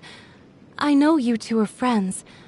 That's why I'm willing to talk to you, even though I do have some reservations. Before, I wouldn't even have the courage to ask something like this. Traveler, do you believe our lives will get better? Yeah! We came here from another nation, so it isn't wrong of you to be weary. And we aren't really residents of any one nation. But even so, we've met lots of people from different places, and we've always fought for what we believed in. We have friends in Sumeru, and we want to help them. That's why we decided to stay here for a while.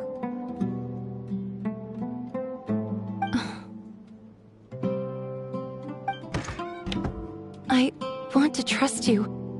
My apologies for posing my questions like that. To be honest, I didn't expect you to come back for more information. Alhaitham told us you have your reasons. It's okay. We understand. The fact is that only one side of my family is desert folk. I don't really fit in anywhere in Sumeru. Some believe in the Dendro Archon, while others believe in King Deshret. I don't belong to either side, and neither side would want me. Speaking of which, the Radicals mentioned that they despise traitors. Do they just think that anyone who's different from them is a traitor? Yeah. Some people can be so narrow-minded when it comes to bloodline and beliefs. It makes no difference what I say or how I behave. I'll always be suspected of having ulterior motives. Slowly, I just stopped talking to people. I pretended not to hear or see anything. All I want is to live my life in peace. And then it happened. The village keepers who had helped me disappeared with no explanation, and I didn't dare breathe a word about it to anyone. Until now. You can tell them. I'm sure he'll keep your secret. All right. I'll tell you what I told Alhaitham. I actually have a sharper sense of hearing than most. Sometimes, I hear strange crying sounds in the night. There are ghosts? Perhaps. I'm not sure. It's faint, but it's definitely the sound of crying. It comes from far away in the distance, and always carries very raw emotion. It used to be louder and more frequent, but ever since you arrived in the village, it doesn't seem to happen as often, and when it does, it's much quieter. I have to focus really hard to make it out. I confirmed this with the guards on night duty. They also have someone with a good ear, and he's heard similar sounds at night. But, because we're in the middle of a desert, he would rather believe that they are the cries of beasts than ghosts. There's really nothing around these parts, except for an old hospital not far from the village. I think they used to use it for treating Elazar, but it's been abandoned for years. Yeah, let's go!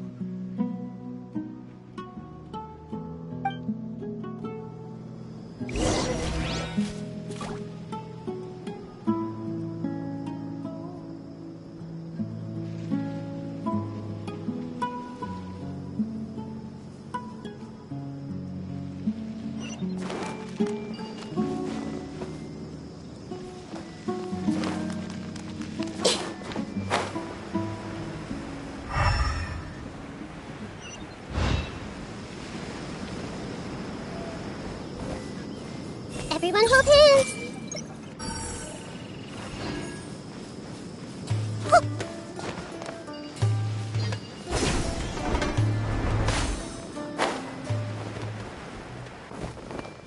Hey!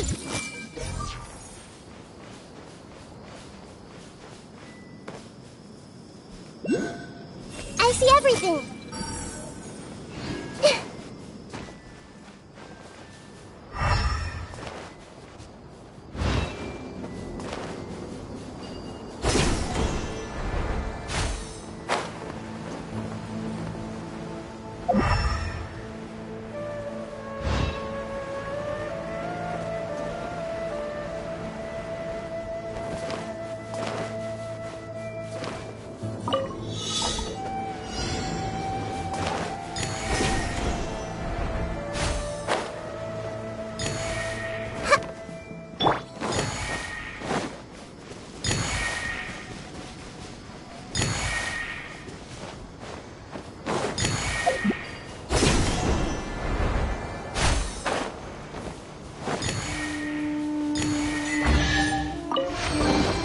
Well, what do we have here?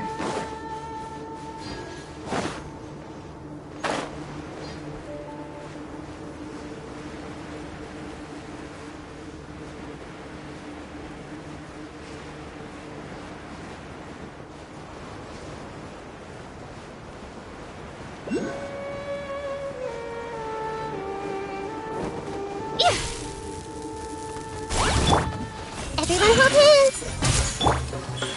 Emerge, right now. Allow me! Share my knowledge!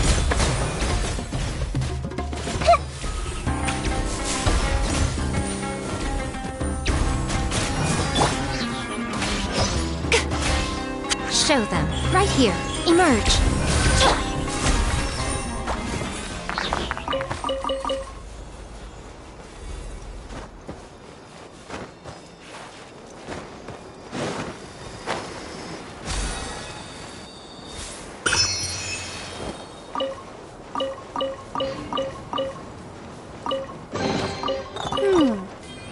So this is the thrill of adventure.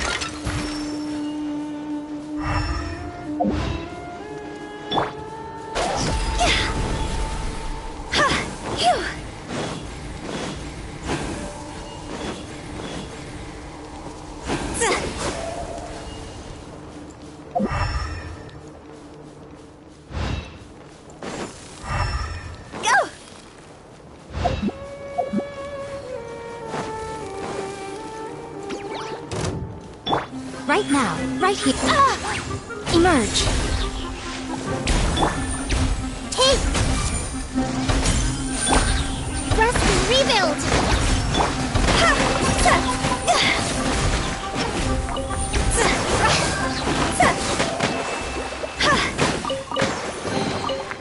we bury it, maybe it'll spring back to life.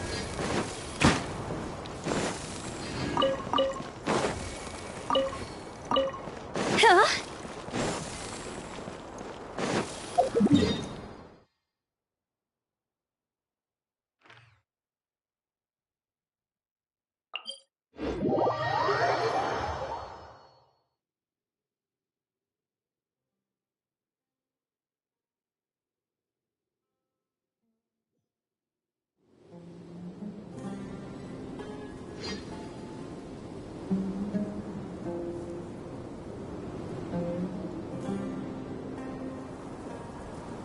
Silly churl, Billy churl, silly Billy, hilly churl.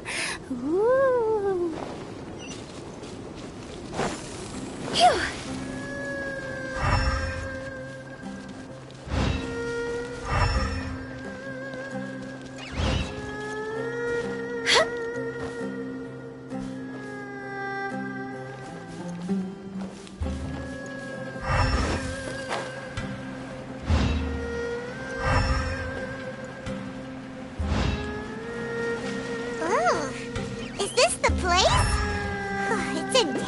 Shape, and there's sand everywhere.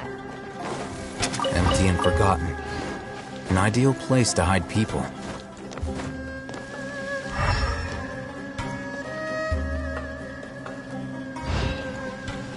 Ah! Monsters! Watch out!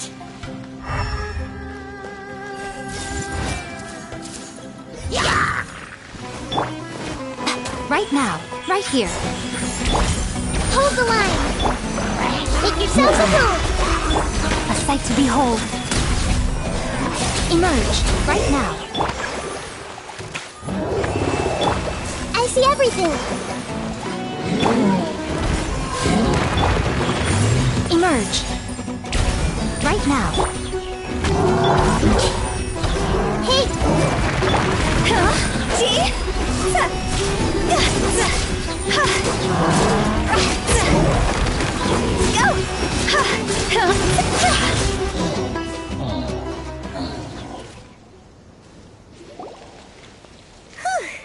They were easier to deal with than Paimon had expected.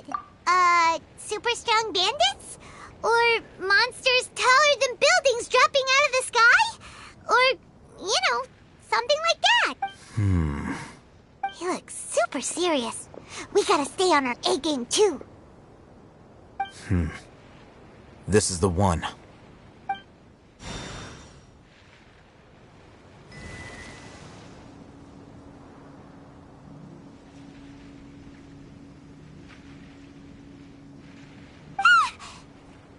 Let's go in and take a look.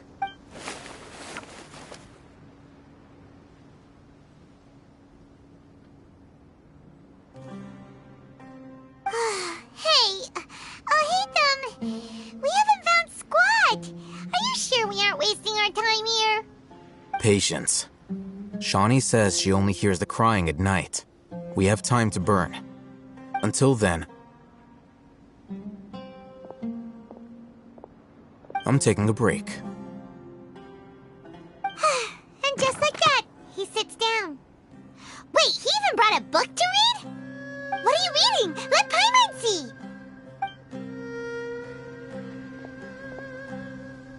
Okay, sure.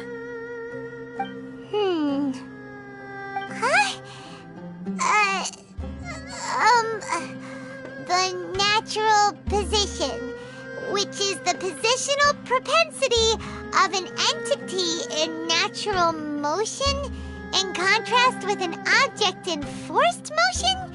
Huh? When free from external influences, every entity displays the tendency to follow its natural trajectory? So, you got that? Oh, Paimon gives up. You keep reading your book. See ya! How is he so relaxed?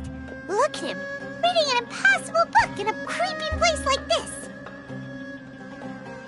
Hey, what good is that gonna do for you? You're acting like one of those annoying grown-ups who go around nagging people to focus on their studies. Hey, what gives? Shouldn't you be the one providing for Paimon? Oh, right. Okay then. Thank you for working so hard and earning so much more. If it weren't for you, Paimon would probably still be floating around in the ocean somewhere. Thank you.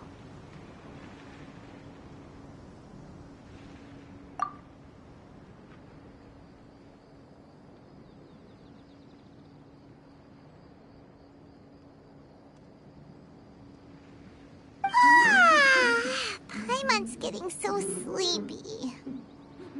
Huh? What was that sound? There it is. It's coming from that direction.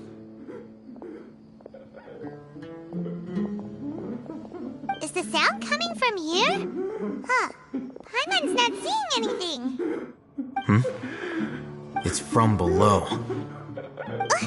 But there's no way we can get down there. Something is off about the interior here.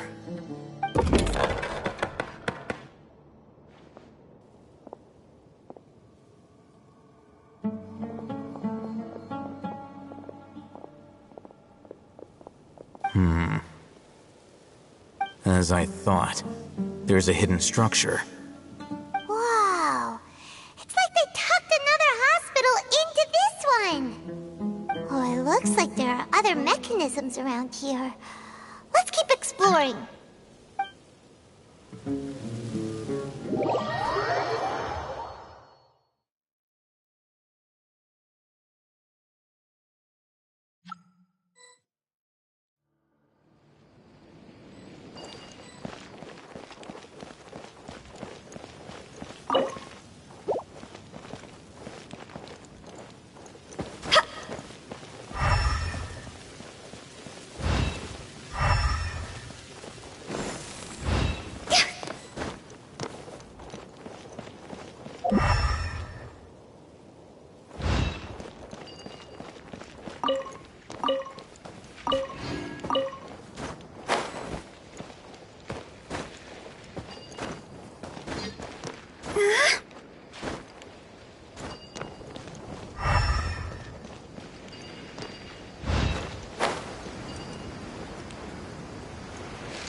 I see everything.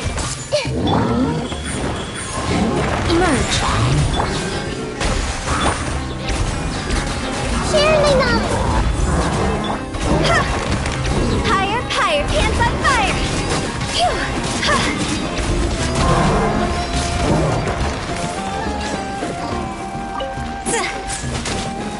Come on out. Show them. Right here. Find anything you like?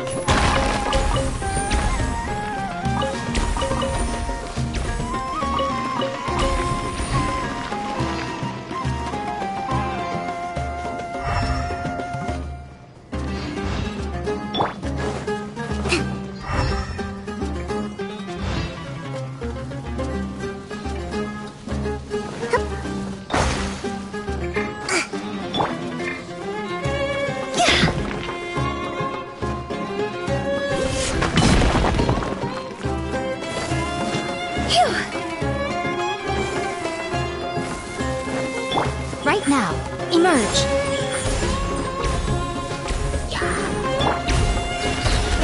Rest and rebuild!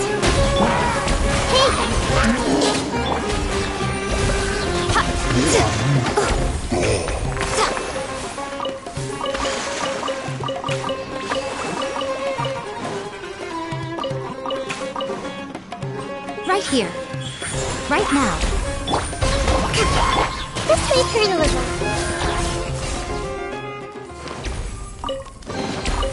Curiosity deserves a reward.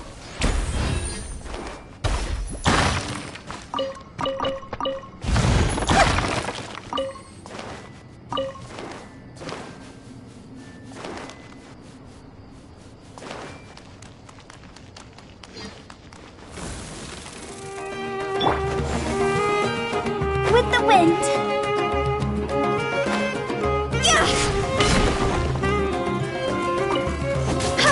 Emerge. Right now. Grow, grow, grow!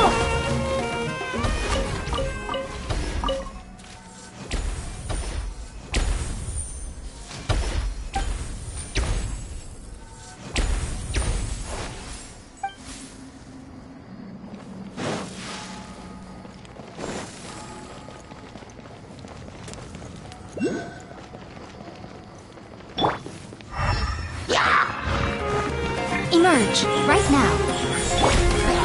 Committed to memory.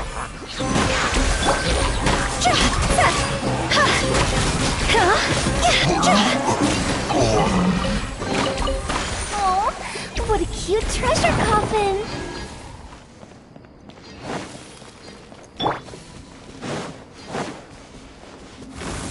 Emerge. Right here. Emerge.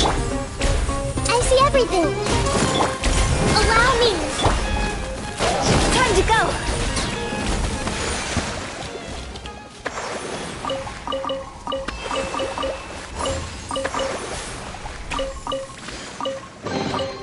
Jackpot!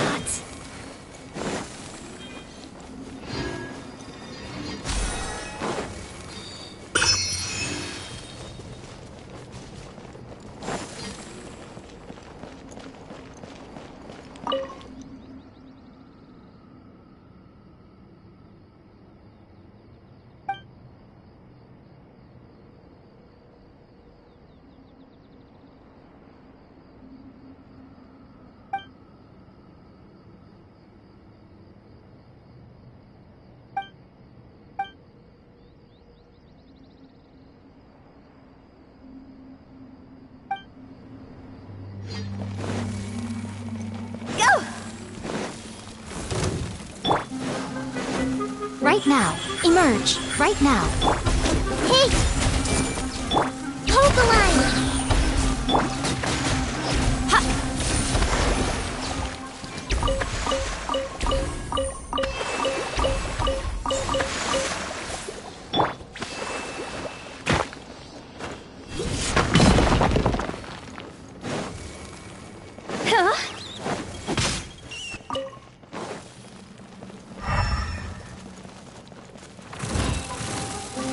Come on out. Emerge. Right now. Allow me! This may hurt a little.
here.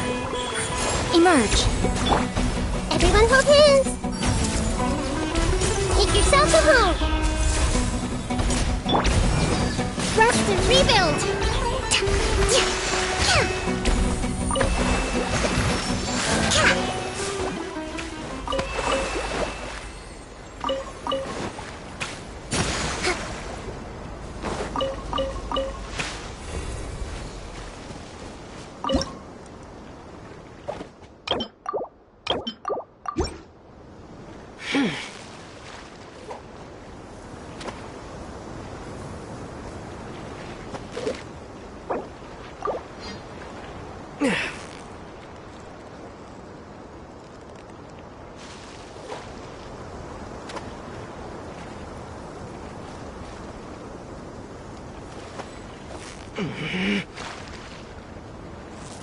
Victory is almost ours!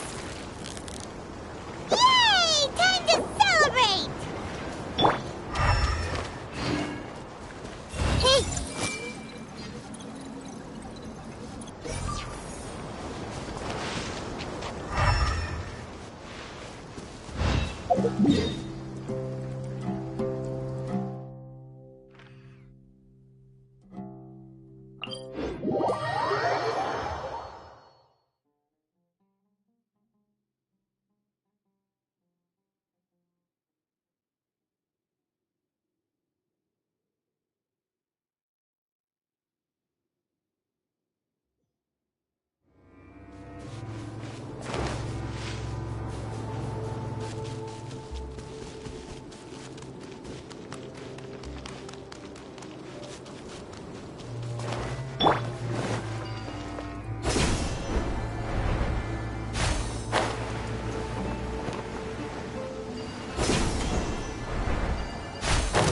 Like a lamb to the slaughter.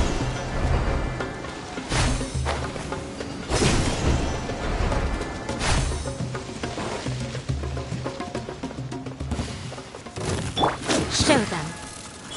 Right now. Committed to memory.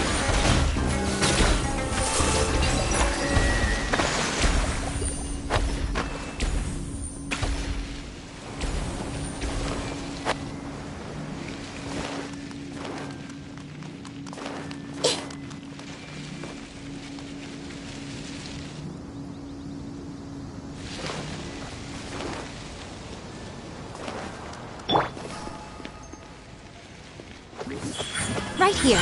Emerge. Let's make her a little. Uphill battle. Let's move out.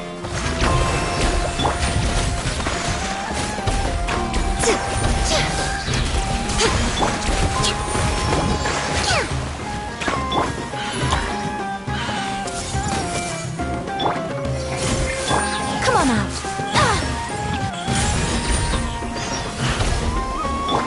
Hold the line.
without alarming him.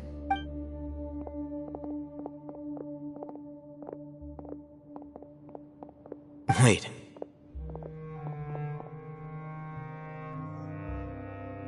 You're...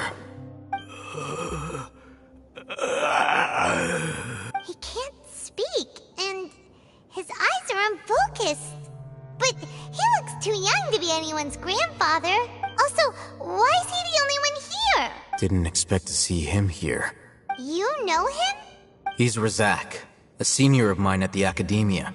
He's a scholar too? Is he the kind that holes up in a forest and mumbles stuff about training? No. And that's the problem. Razak was never involved in any of those things. He never trained in the forest, let alone reach Satyavada life. Leaving that question aside for the moment, him being here alone means that we might be too late. Looks like they've already taken everyone away. For whatever reason, they left Razak here. Perhaps they simply didn't have time to come back for him. There are drag marks on the ground. They're clearer by the doorway. Someone was forcefully drawing a cart that was loaded with something heavy. Loaded with people? That is one possibility. It looks like they were in a hurry, as if they were afraid of being caught. In their haste, they failed to notice Razak hiding in a corner. The symptoms are identical. Looks like we found living proof. Huh? Why do you say that? Allow me to jog your memory. Recall your time at Port Ormos. Don't you think his symptoms look familiar?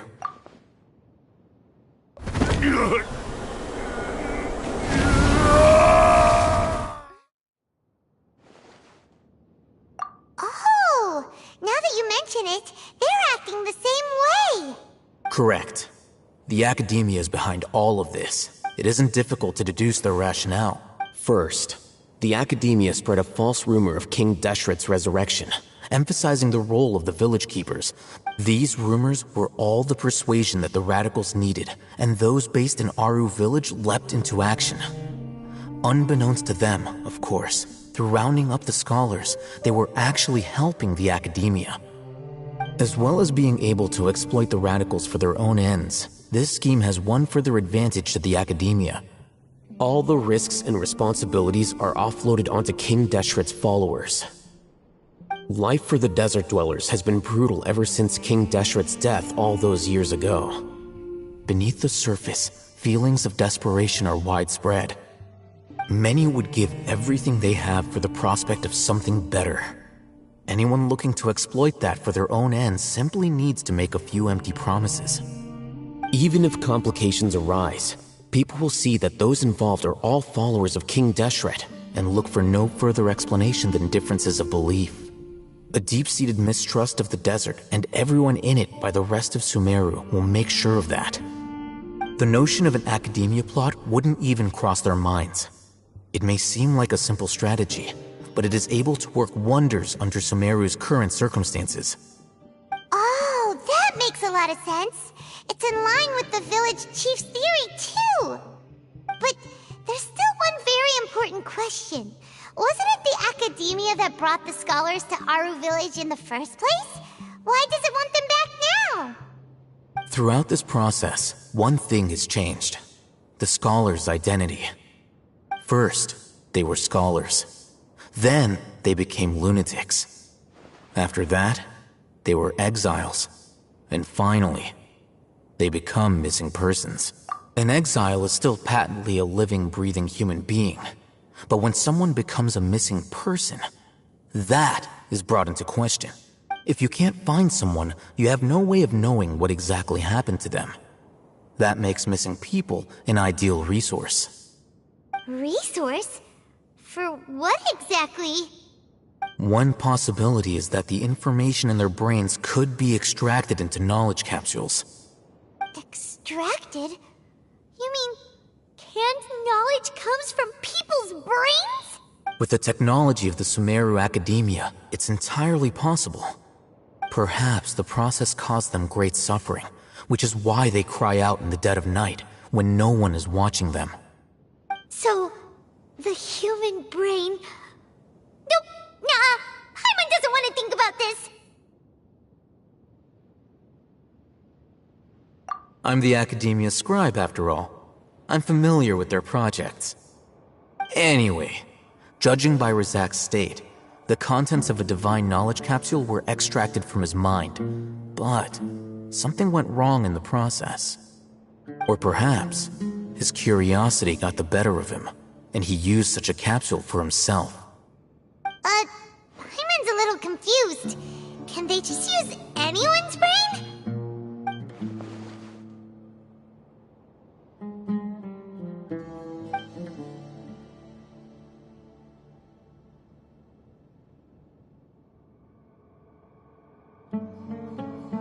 The look on your face tells me you've realized the answer.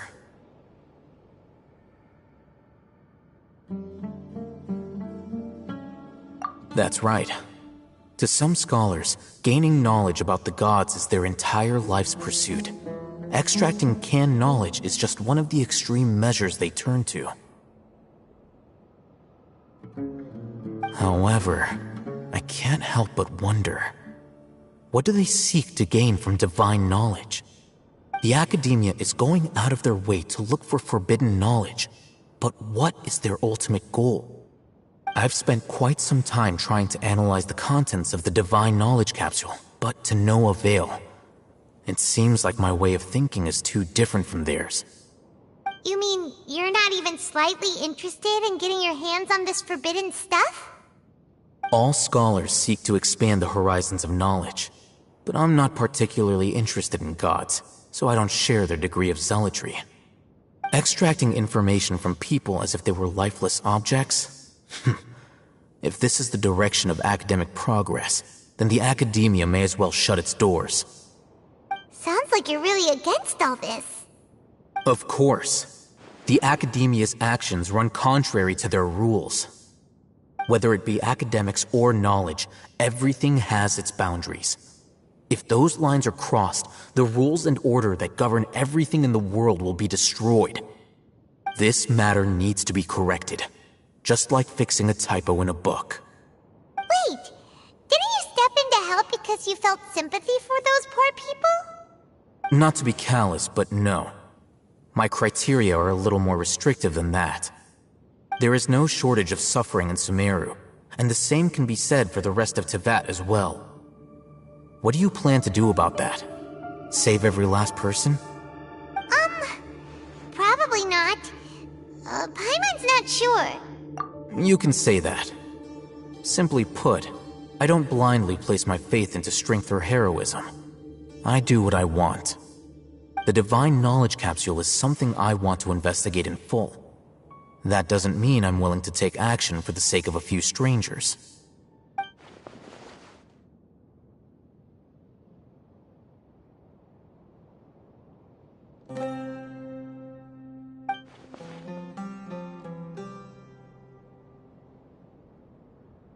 Paimon's been wanting to say this for a while. There are a lot of bad guys in the Academia, but you're not one of them. You're their weirdo.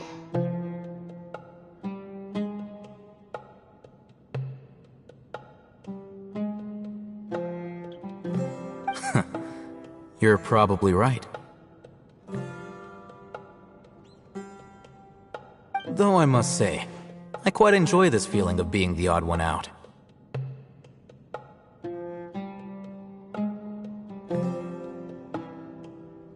Uniqueness is also an asset, is it not? Wow, that's a great way to think about it. Paimon's really impressed. If only Miss Shani had a similar mindset, her life would definitely be a lot easier. I'm just a more likable person than her in general. There's nothing more to it than that.